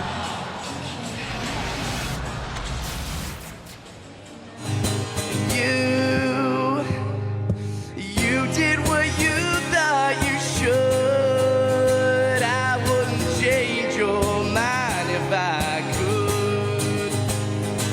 So after you've seen the whole world around, tell me what you found. That's every Monday night at the Wicket. Bloor West Village in Toronto. Open mic. Chad Cochran. I guess he's not. Well, maybe he's going there after the game tonight. He's good. Very good. think you should get down there and do a little duet with him. You're good too, man. That would be good stuff. I think you should do the anthem one night. Man, that was good, Chad. Maybe a little sing-off, Chad Cackett. I know Quinn Smith out in Calgary is similarly musically inclined. Matthew Shinetti busy with him down there. We got, you know, the CFL should have its all-star band. I know Jonathan Jennings play the drums, and TJ Heath, by the way, is a musician as well. And good for Chad. Look out, Kevin Glenn's going down. Sean Lemon with the drop. Well, Sean Lemon doing exactly what he was brought here to do, acquired in a trade from the Saskatchewan Roughriders early in the season. Argos wanted a pass rusher. He's coming from the wide defensive right, working against young left tackle Jacob Ruby. Well, Lemon traded for Matt Sewell and Mitchell Gale from Saskatchewan. That trade's worked out pretty good for Saskatchewan, as a matter of fact, as well. It's a no yards call. That'll be a 15-yard penalty. 22-16 the score right now. Let's head down to the sideline and rejoin Matthew Shinetti. Matt? You know, guys, we heard Bear Woods say that he wants to be a leader in between the lines. And the funny thing about last week and what Nick Lewis was saying is that Noel Thorpe actually said the same thing to me before the game, but with a lot less, obviously, swear words. And he spoke particularly about Bear Woods and the leadership that he's wanted to bring this season. Obviously, the Owls haven't started the way they wanted to, and Bear Woods actually stood up to the team a few weeks ago and said, I want to be the leader. I want to be the fiercest. We heard Kyrie Bear say that Woods stepped up and made that declaration. You can obviously see on the sidelines the energy he's having, and that he wants to be that kind of leader that changes the momentum of Montreal season. Guys. All right, thank you, Matt. That is such a dynamic foursome when you think about it. Not just a threesome, a trio at linebacker. They really have four players that they can move in and out of there. And there's some great linebacking crews in the CFL, but if you ask the Alouettes who the best is, they'll tell you that they'd look in the mirror. Well, definitely one of the top units. Very versatile group, each guy bringing a different skill set. You see Kyrie Bear, the veteran. Guy who always brings the intensity. Winston Venable, Chip Cox, Bear Woods, and again, if they go to the 30D, they're something else. Andre Dury trapped here, nowhere to go. There's Kyrie Bear. There is a guy who is a human dichotomy in so many ways. On the field, he is the hitman. Yeah, he's a bad guy. Off the field, this is a guy who won the Tom Pate Award a couple of years ago for all the work he does in the community. This is a guy who speaks to kids. This is a guy who is an inspiration to a lot of people and wants to have that role. The angry bird who was a kind bird away from the field. Yeah, far away from the field. That looked like John Bowman jumps, so a free play for the Argos. Phil Bates can't hang on. So that will move all up 5 yards, and they'll redo second down here for the Argos. John Bowman jumping offside. Offside. Montreal number 7. 5-yard penalty. Repeat second down. Haven't mentioned John Bowman too much tonight, but not a game goes by when you're not talking about the veteran. 34-year-old. 105 career sacks.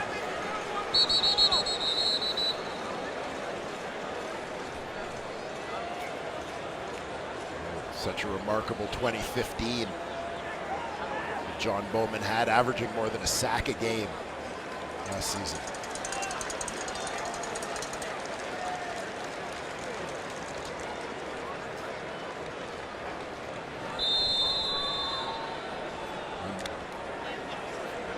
Photographer Joanie Jutra, who last year had a great book out. CFL road trip. Looks like she may have been in the middle of it, a little too close to the action last time. Any shot? She is in so many stadiums. She is the elite photographer, really, in the Canadian Football League. Look at her, though. She's a gamer. Camera back up. She's okay, she says. Watch what happens, though. Always working to get the best shot possible. And she took a shot. No matter the price. Got bowled over in the background. That doesn't surprise us. Look at her. Winston, but she's okay. I think she's angry more than hurt right now. Road trip book last year. Great pictures around the Canadian Football League. A journey right across Canada, coast to coast to coast, really. All the great CFL fans and the stories, well documented.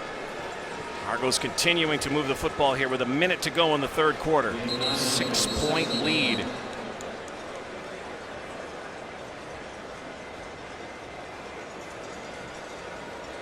Injured Alouette is Kyrus Hebert. The Argos have done a nice job continuing to keep Montreal off balance defensively, mixing it in the run with the pass.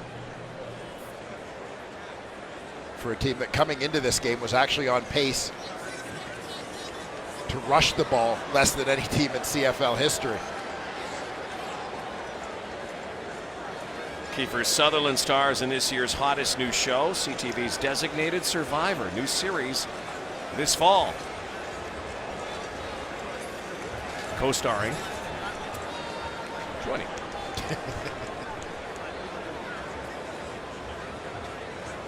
So it'll be a second down play now, and Cody Fajardo comes back out. Threw a touchdown pass earlier in the ball game to Anthony Coombs. The Argos kick started.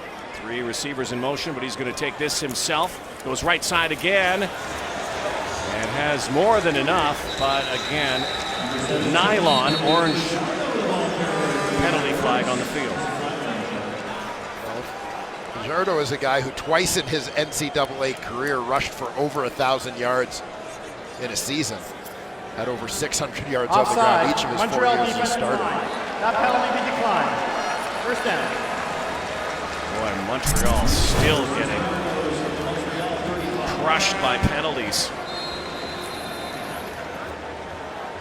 It's going to be a first down anyway, so down to the 35-yard line, 1st and 10, 37 seconds to go and counting. Ricky Ray returns, back in shotgun. Brandon Whitaker in the pistol formation. Play action for Ray now. Ray takes a look over top, and he finds his man, and once again it's Devin Wiley. Nice debut for this guy tonight, Dwayne. Yeah, Wiley found a soft spot and just sat down, waited for Ricky Ray to find him. Scott Milanovic talked about the obvious comparisons to another receiver, his size and stature, and guy who was sure-handed, and Weston Dressler, and he said that's a great compliment, but has a lot to do to get to the level where Dressler has in the Canadian Football League. But Wiley played in the NFL. First CFL game as a touchdown already. Ricky Ray wants to take a shot, goes over the top again. Bill Bates collects it on the final play of the third quarter. The Argos seize momentum back after the Alouettes seem to take it away. Biggest play in the ball game right now. That interception by TJ Heath kept the Alouettes from taking the lead. We'll see what the fourth quarter has in store. It's Monday Night Football from BMO Field on TSN after this.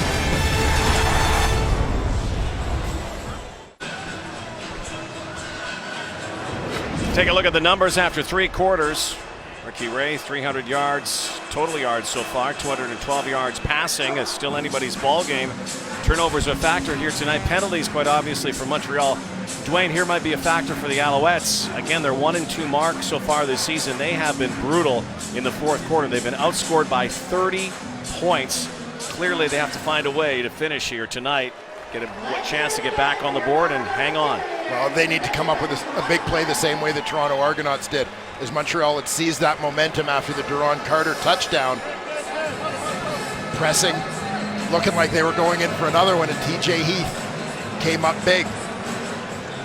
Montreal now with the Argos pressing needs to return that favor. Argos a chance to once again make it a 2-possession game. Ray slings it. Bates scores. Touchdown.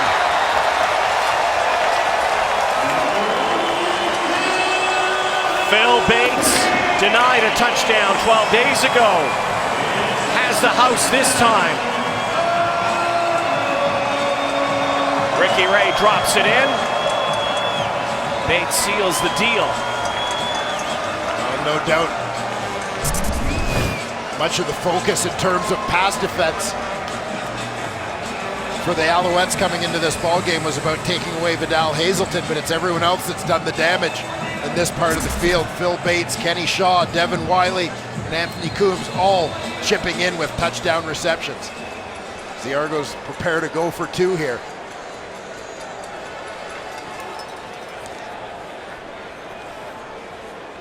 Would make the lead 14.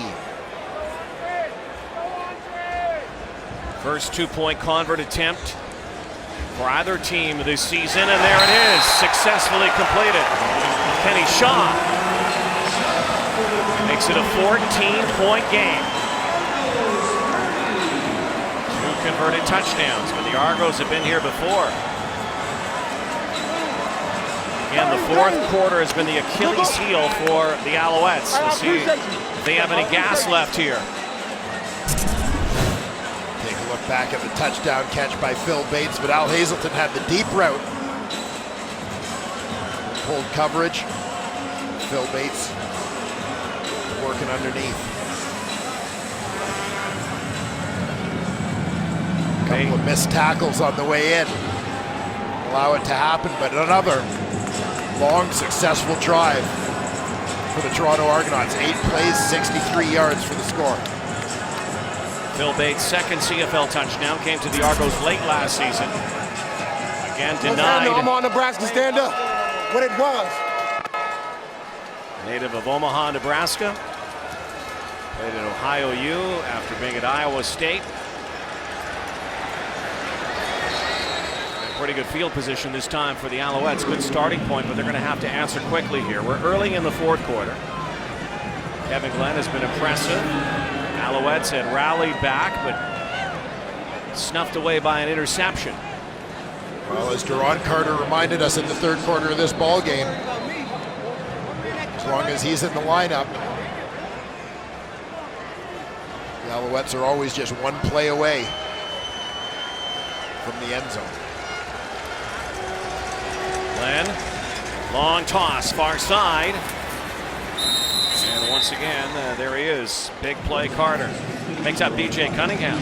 First time we've seen him tonight. And B.J. Cunningham drew into the lineup. Placing S.J. Green. Former Dolphin, B.J. Cunningham. Middleman of three receivers out to the wide side here. Outside release by Sam Giguère, pushes off the corner.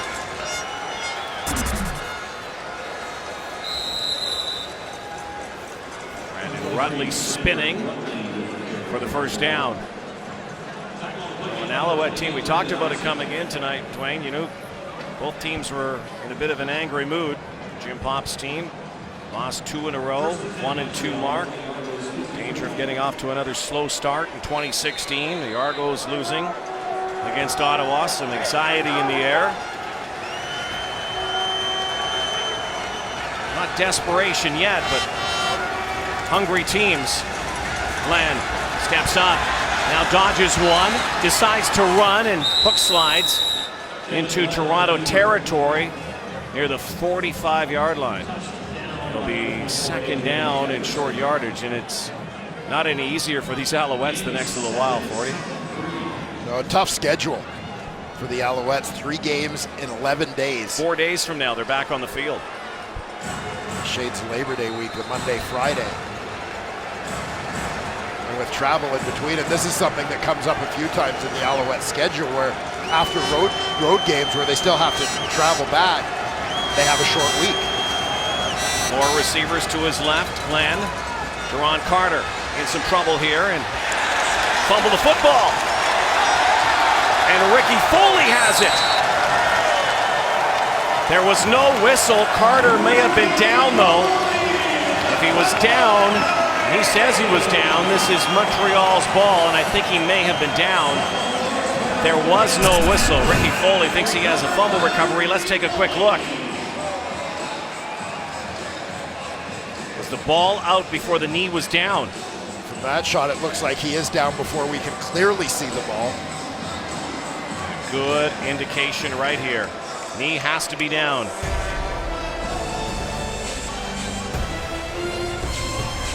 Just. We'll leave it to command. They're still looking at this at CFL command. Duron Carter gets the ball. There's a little reach out by him where it looks like Devin Smith first makes contact with the ball, but and apparently it is a turnover. Stand. It is a turnover, so ruled a fumble. Brandon Whitaker now, the former Owl, and 2 turnovers apiece. That's a costly one. The Owls were moving the ball again into Toronto territory. We talked off the top about the possibility of each of these teams maybe possessing some fragile confidence coming into this ball game and how important it would be to get a positive start. Give the Toronto Argonauts credit when you think they had that turnover, the Brandon Whitaker fumble early in this ball game. Montreal went in and scored the game's first touchdown, but the Argos have done a great job of rebounding from that. Ray, once again, Wiley. Fresno State Bulldog hauling in another. Ricky Ray is down in the Argo backfield. Ray, who missed the last season mostly with that shoulder problem. He's getting back though, and he knows if he goes down, he's out for 3 plays, so he's going to hobble back to the huddle. Let's see what happened here. And just rolled into. Right on that knee. The helmet into the play. Vaughn Martin coming around.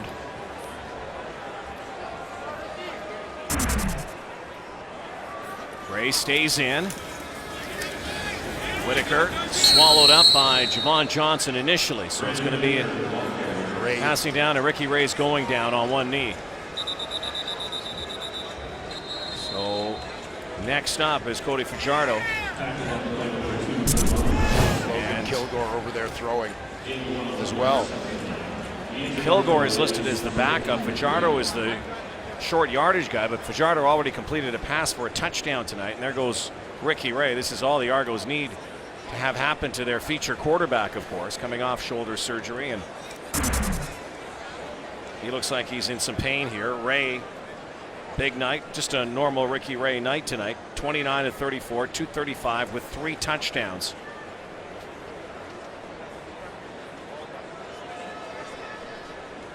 Seen a little too much of this again lately. Quarterbacks going down in the CFL. We'll get an update. Ricky's up. He'll go to the sideline. We'll come back. Kilgore's going in. Vaughn Martin falling into him. Yeah, Vaughn Martin's going to come around on a late loop, and he's trying to avoid a cut block by the tackle Josh Burke. So that's why he's airborne. Ends up flying into the knee of Ray. Logan Kilgore's in the game, and Anthony Coombs down the sideline. Kilgore from Middle Tennessee State, again listed as the backup behind Ricky Ray. Remember, this is a team that at one time had Ricky Ray as quarterback, Zach Collaris as a backup, Trevor Harris is a third string, and Mitch Gale all at once, 4 guys. Well, we often joke off air about some of the best jobs in the Canadian Football League, and in recent years one of the best jobs in the CFL has been to be a backup to Ricky Ray, because it's led to pretty good things for the guys that have preceded Kilgore. Kilgore gives this up to Aaron Laverius, and away he chugs, and brought down by Anthony Coombs. So Aaron Laverius pulls a TJ Heath, and suddenly the Alouettes have life again. Well, just the break perhaps that the Montreal Alouettes were looking for. Tough break. One that Kilgore forced in against the grain. Always the toughest throw for any quarterback. He just lost the handle on this as he's looking for the screen. It floated. By that time, Riverius, who had sniffed out the screen, was able to get under it. So Kevin Glenn. Crossing pattern for Nick Lewis. Lewis rumbles inside the 30. And now Kevin Glenn is down.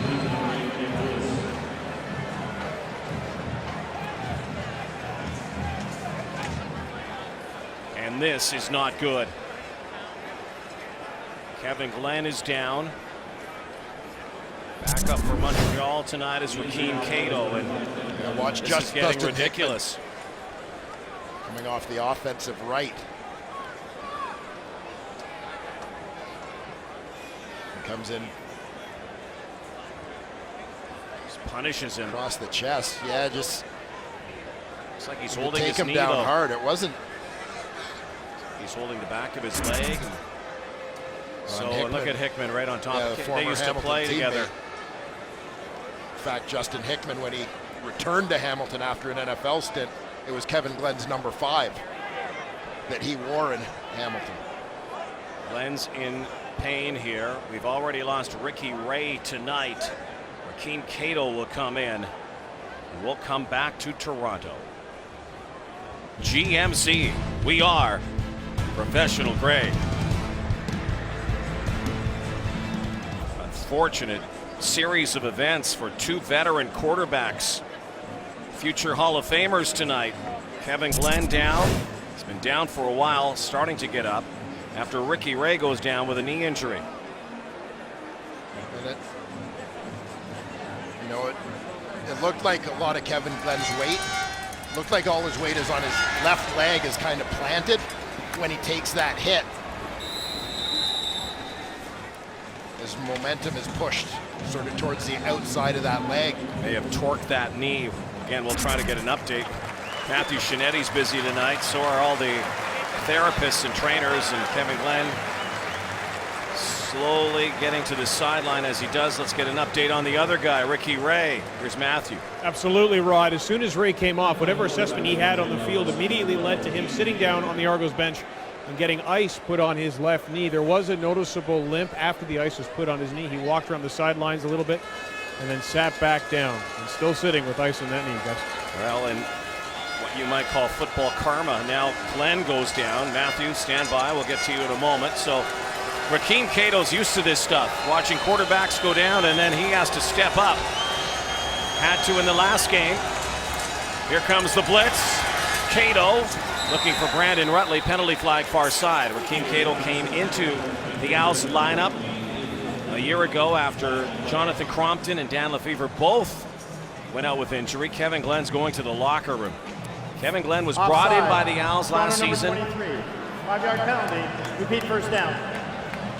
with the reputation of being a great insurance policy, being that guy.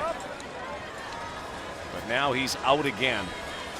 So Cato, it's your turn. 1st and 5 after that penalty, 9 minutes to go. Now it's a battle of the backups, it looks like. Who will persevere? Ron Carter, far side. Samuel Giguere, near side. Cato looks, steps up. This is what he does best. He runs. And again, a penalty flag. That looks like a holding call in the backfield. Span of 5 minutes. A lot of yardage, a lot of accolades. 2 very good quarterbacks Holding. go down. Montreal number 54. 10-yard penalty. Repeat first down. 5 minutes in quarterback hell. There, 2 veteran starters go down and sort of an ugly interception in between for Logan Kilgore. And Rakeem Cato. Numbers were pretty good, as you saw from last week, percentage-wise. But the Alouettes really struggled to generate any consistent drives offensively, particularly in the second half of that ball game. And they bring the pressure. Nick Lewis over the top on 1st down. There still is an opportunity to get a 1st down. Got to get to the 20-yard line. 2nd down upcoming. That is Nick Lewis's 900th career catch. Continues to climb the ladder. All-time greats. Will be catching them right now, it looks like, from Rakeem Cato. is a clutch second down receiver. Will they go back to him? Cato spinning now. Down he goes. Another lemon drop. Second sack of the night for Sean Lemon. Well, it looked like Rakeem Cato had a shot. He could get his head around quickly. Keep an eye on BJ Cunningham's going to get out of the backfield and into that flat on the right-hand side and is wide open. But the pressure just gets to Cato too quickly. This was part of the battle. The Montreal Alouettes last week as the Hamilton Tiger Cats dominated them at the line of scrimmage, particularly in the second half. Boris Beatty needs to make a field goal tonight. 0 for 2. This is a big one. He puts it up and he's missed again. And right now it's in his kitchen. Larry Taylor is going to give up a point, and Boris Beatty is baffled right now. 0 for 3 tonight.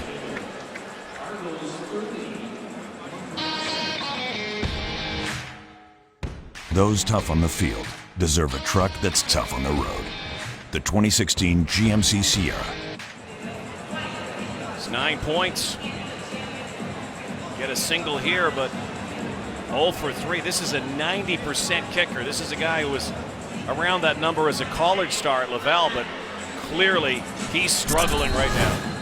He sure is.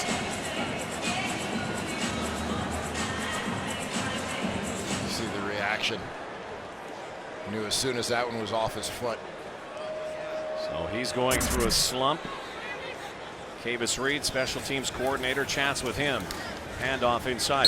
Tell you what, the guy on the other sideline, or on the other side of the sideline, Lirim Hairelahu can attest to that. Lirim's having a really good bounce back here.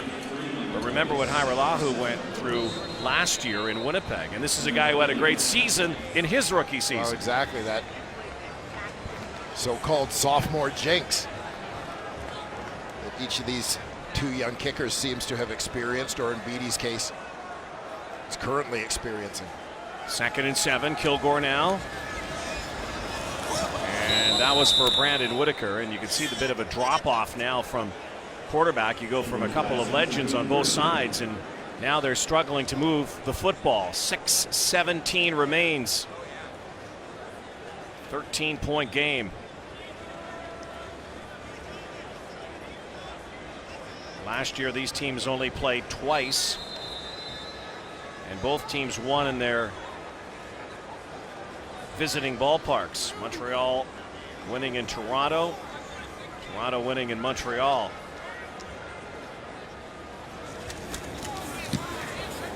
There is Hairelahu. That's a towering kick. Steph Logan, trying to give his team a spark, is going to step out of bounds.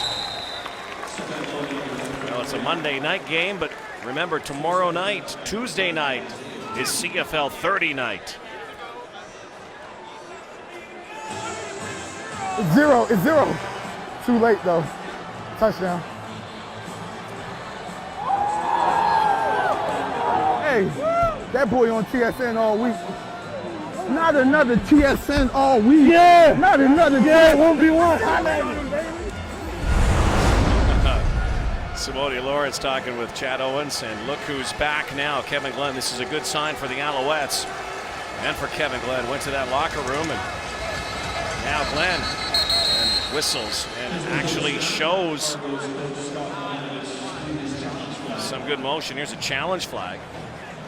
Some mobility in that leg right now from Kevin Glenn, surprisingly.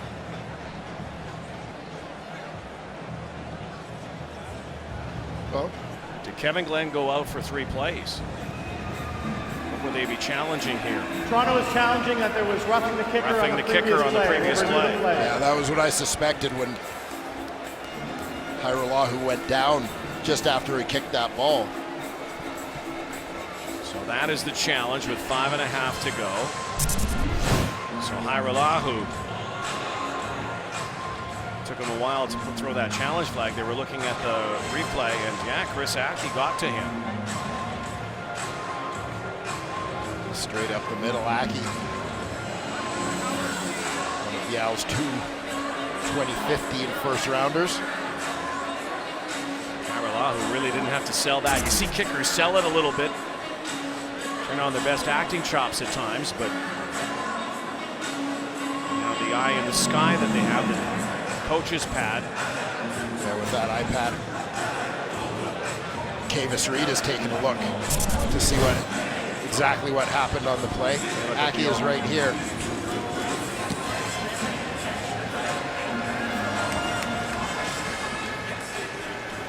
So Scott Milanovic throwing that challenge flag, and this might be a good one.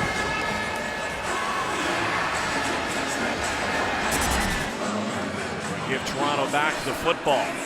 Could be a huge turning point right here, especially with Kevin Glenn returning to the ball game. And the Argos, as it stands right now, looking like they're going to go the distance with their backup quarterback. Well, this would be absolutely huge, giving the Argos a chance, even if it's just a handful more plays, just to run more time off that clock. With 5.5. Time is the enemy of the Montreal Alouettes right now. 2-possession ball game. Here's another look at what they are looking at.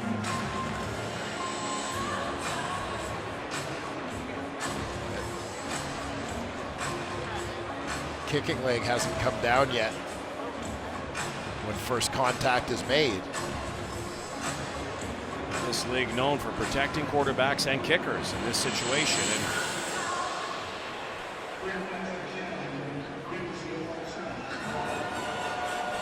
And awaiting the verdict now.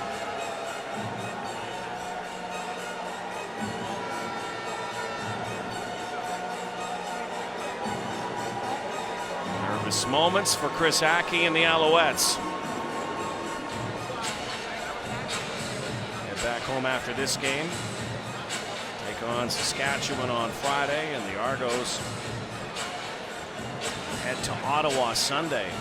Also a short week for them.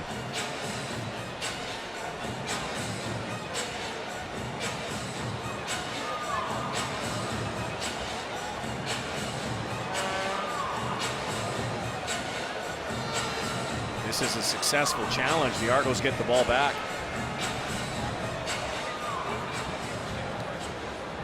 After review, we have contact from the kicker, 21 Montreal. Be a 10-yard penalty, first down for Toronto. Boy, just by that much, Chris Aki can't believe it, but we've seen that before. Well, that's all it takes. And it's tough when you're the guy coming straight up the middle on the rush and you get a free shot. You're going to take that shot at the block. Usually, if you're coming from an edge, you can angle yourself in a way where your dive for the ball is a little more horizontal. You're not going right at him. You can usually kind of go for the block point without going for the kicker, but straight up the middle, it's a tough one for Chris Aki. Brandon Whitaker.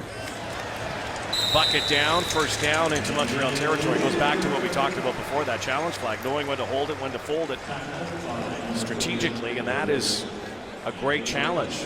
Call that was missed. Video picks it up. Yeah, absolutely critical timing.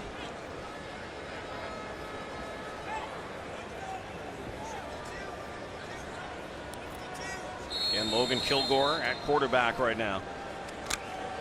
Kavis Reed knows that could be critical right now to the Alouettes' hopes tonight. Their D has to hold the Argos here, try to get the ball back. They'll keep it on the ground. And they'll get the first down. Chance to use up more of the clock. Brandon Whitaker, who's been a central figure in this offense throughout tonight's ball game, becomes that much more important with Ricky Ray out. The Argos just looking to keep that clock moving down the stretch.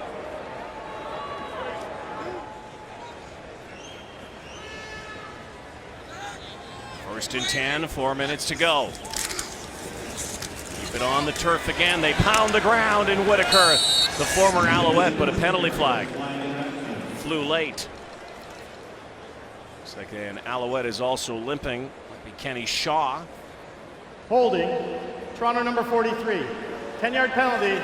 Repeat first down. Argos trying to get their first win in their new digs after 2 losses. 3:53 away from that. Looks like Ricky Ray is going to be on the bench for the rest of this one. Trying to get the W. I'm sure concern around the Argos about Ray's knee and his health. Whitaker slips. First down. 3:30 to go. Brandon Whitaker running the football. 1st and 20. Gives you a bit of an indication of how conservative the Argos want to be here with their young quarterback. Alouettes use their timeout here before the 3-minute warning, knowing that 3-minute warning's coming up. Hold them here. It's 2nd and long. Get the ball back and then need to score and more. And the kind of week we've had a wild one.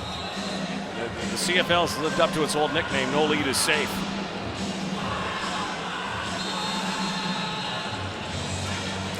Try to bring a conclusion to week 5.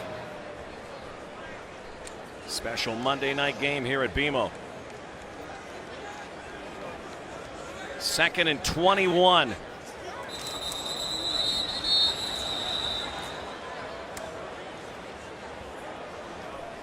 Another penalty. Yeah, there seem to be a whole lot of people leaning and stutter stepping. Offside. Toronto number 3. 5-yard penalty.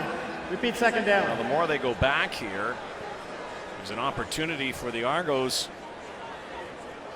They'll have to boot it away for the Alouettes to get better field position. 3:18.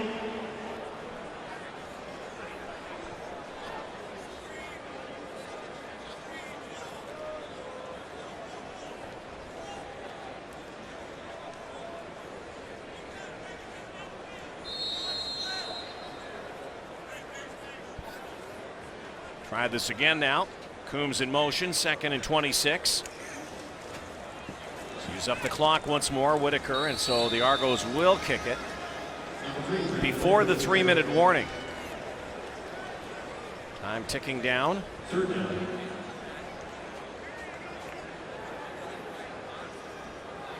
Brandon Whitaker. Brandon Whitaker is hurt now. Barely getting up.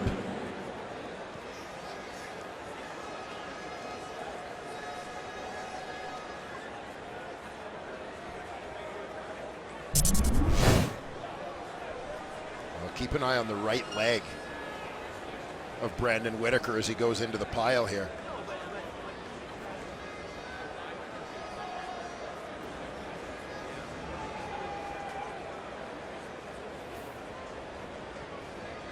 He may have been twisted up a little bit as Bear Woods was still holding onto that leg as he was the first guy to make contact.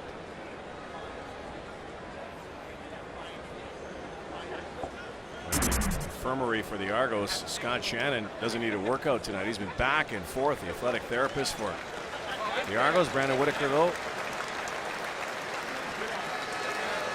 struts to the sideline. Looks like he's going to be okay. So this should be, barring penalty, the final play before the 3-minute warning. Dangerous Steph Logan is back. Lirim Hairolahu, who was contacted in his previous punt, kept the Argos on the field. That ate up a minute and a half right now that the Alouettes could have had the football and possibly score. Watch Deron Carter off the left edge. Gets it away though. Logan trying to find a seam. And there's penalty flags all over the place. We'll sort that out. It's the 3-minute warning. The Alouettes have what it takes. Miracle comeback in the last 2.5. We'll find out. Montreal PGA Championship. Jason Day, the defending champion. All gets underway on TSN 1, 3, 4, and 5 on Thursday. Players leaving here down the road in Glen Abbey and Oakville, where Jonathan Vegas won Canadian Open. 2.5 to go. Long field for the Alouettes. Long odds as well. Glenn stands in, delivers, connecting with Samuel Giguère. They'll get to the line very quickly. And again, in the CFL, if you're watching in the States and don't know much about the Canadian game, anything can happen. 2-possession game is nothing in the last 2 minutes. A nice use of personnel by the Alouettes. On first down, backed up in their own end. They went with a big team, but just for the purpose of maximum protection, make sure they don't take a sack on the pass play. Glenn again. Stepping out of bounds. B.J. Cunningham. The first down. Quickly moving it up downfield.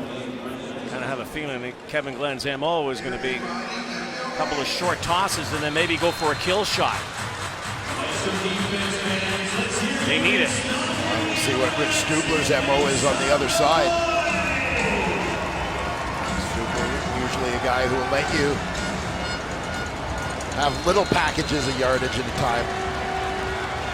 Because when you get greedy and try to go for the big play, they'll try to force mistakes. Tough snap. Brandon Rutley trying to get out of bounds. He will, again, to stop the clock. 1:57. So the Alouettes need to get it down here the next 45 seconds or so. Give them a chance at an onside kick to get the ball back if they can score.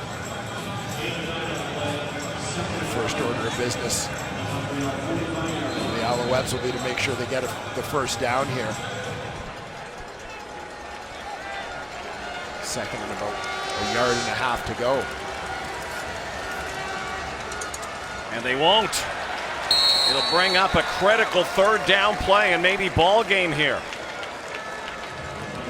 It'll be third and 2 big yards. As much as they want to just get that first down, I'm honestly a little bit surprised at how conservative Montreal was on that second down call. So now, this play, critical. They'll get it. Nick Lewis needs something, go to Nick. 95 seconds remain. Still breathing. Knowing that they had a pretty high percentage play like that up their sleeve to get that first down. Again, that's why I'm a little surprised they weren't more aggressive on second. Tosses it out again. Nick Lewis goes out of bounds. That ate up about 6 seconds. Well, Kevin Glenn took another shot there, but looks no worse for wear. Tell you what, the way Kevin Glenn went down in that heap with Justin Hickman, it did not look like he was coming back in this ball game. There's his buddy, his old teammate. Now bearing down on Glenn again. Once again, Brandon Rutley spinning now, and Brandon Rutley, big gain for another first down. 7 seconds off the clock. Down to the 40. Now manageable for the Alouettes to get this to the end zone in the next 20 or 30 seconds and then hope for an onside kick. Don't go anywhere.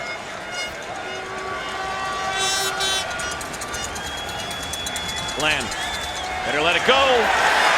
That's it. Fumbled football. And now the Toronto Argonauts can feel it. And look who ended up with the football. Justin Hickman. Kevin Glenn the ruling on the field is incomplete pass. Seemed like he didn't have a sense that that hit was coming. Ricky Foley's going to come around the horn and then work back to get to Kevin Glenn as he steps up. So they are not ruling this a fumble. Ruled an incomplete pass. Sure, Scott Milanovich. There goes the arm. Yeah. As he takes that hit. Milanovich holding that yellow flag, but hasn't heard word yet. So the Alouettes will scrimmage now on second down. Still alive. Argos rush 3. Glenn goes over the top. And it's caught again by B.J. Cunningham as he lunges forward, stretching for another first down. Boy, the Alouettes were fortunate there that they didn't lose the football. that was game over. Yeah, and watching that replay again, it did look like Kevin Glenn had his arm moving forward before the ball was popped out, which would make it an incompletion. 4-man rush. Glenn now. Nick Lewis gets some yardage. He is down near the 10-yard line. 48 seconds to go. So this still could play into the Alouettes' favor. Touchdown here. And they're going to need an onside kick, but they have to get some time on the clock because they're still going to need to drive the football. Glenn takes his time now. And down near the 2-yard line. First-year receiver Corbin Laux. Laux, a former quarterback in college. Getting another turn here with the Alouettes. Montreal's going to run out of time, though.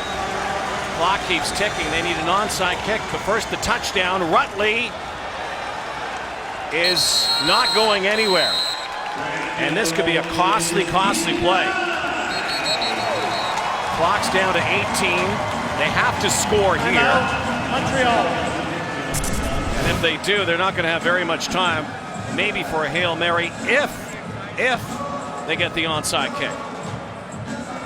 The Alouettes had some success with the quick flats and so on, but electing to go a different route here as they got close to the goal line.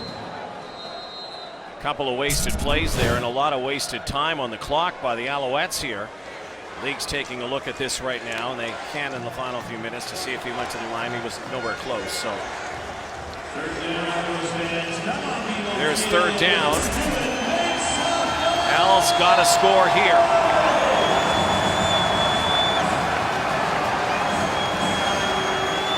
From the 1. Brandon Bridge hasn't been in the game all night. The Canadian quarterback. Bobbled snap. Bridge is in trouble. He has to run. Brandon Bridge now, and he's not. And that's it. The Owls pop it up. Turn it over on downs. The Toronto Argos are going to pick up their first win in their new home. And in a game that the Montreal Alouettes essentially are going to lose by 2 touchdowns. You think about 2 turnovers, this one included, deep in Toronto Argonaut territory. That proved to be the difference in this football game. Bridge again had not come into the game all game. Takes that snap. It was bobbled and then that. So the biggest play in the game might have been TJ Heath's interception, and then certainly here. But all eyes are going to be on Ricky Ray this week as the Argos get ready to head to Ottawa. And the Toronto Argonauts finally have their first win at BMO Field.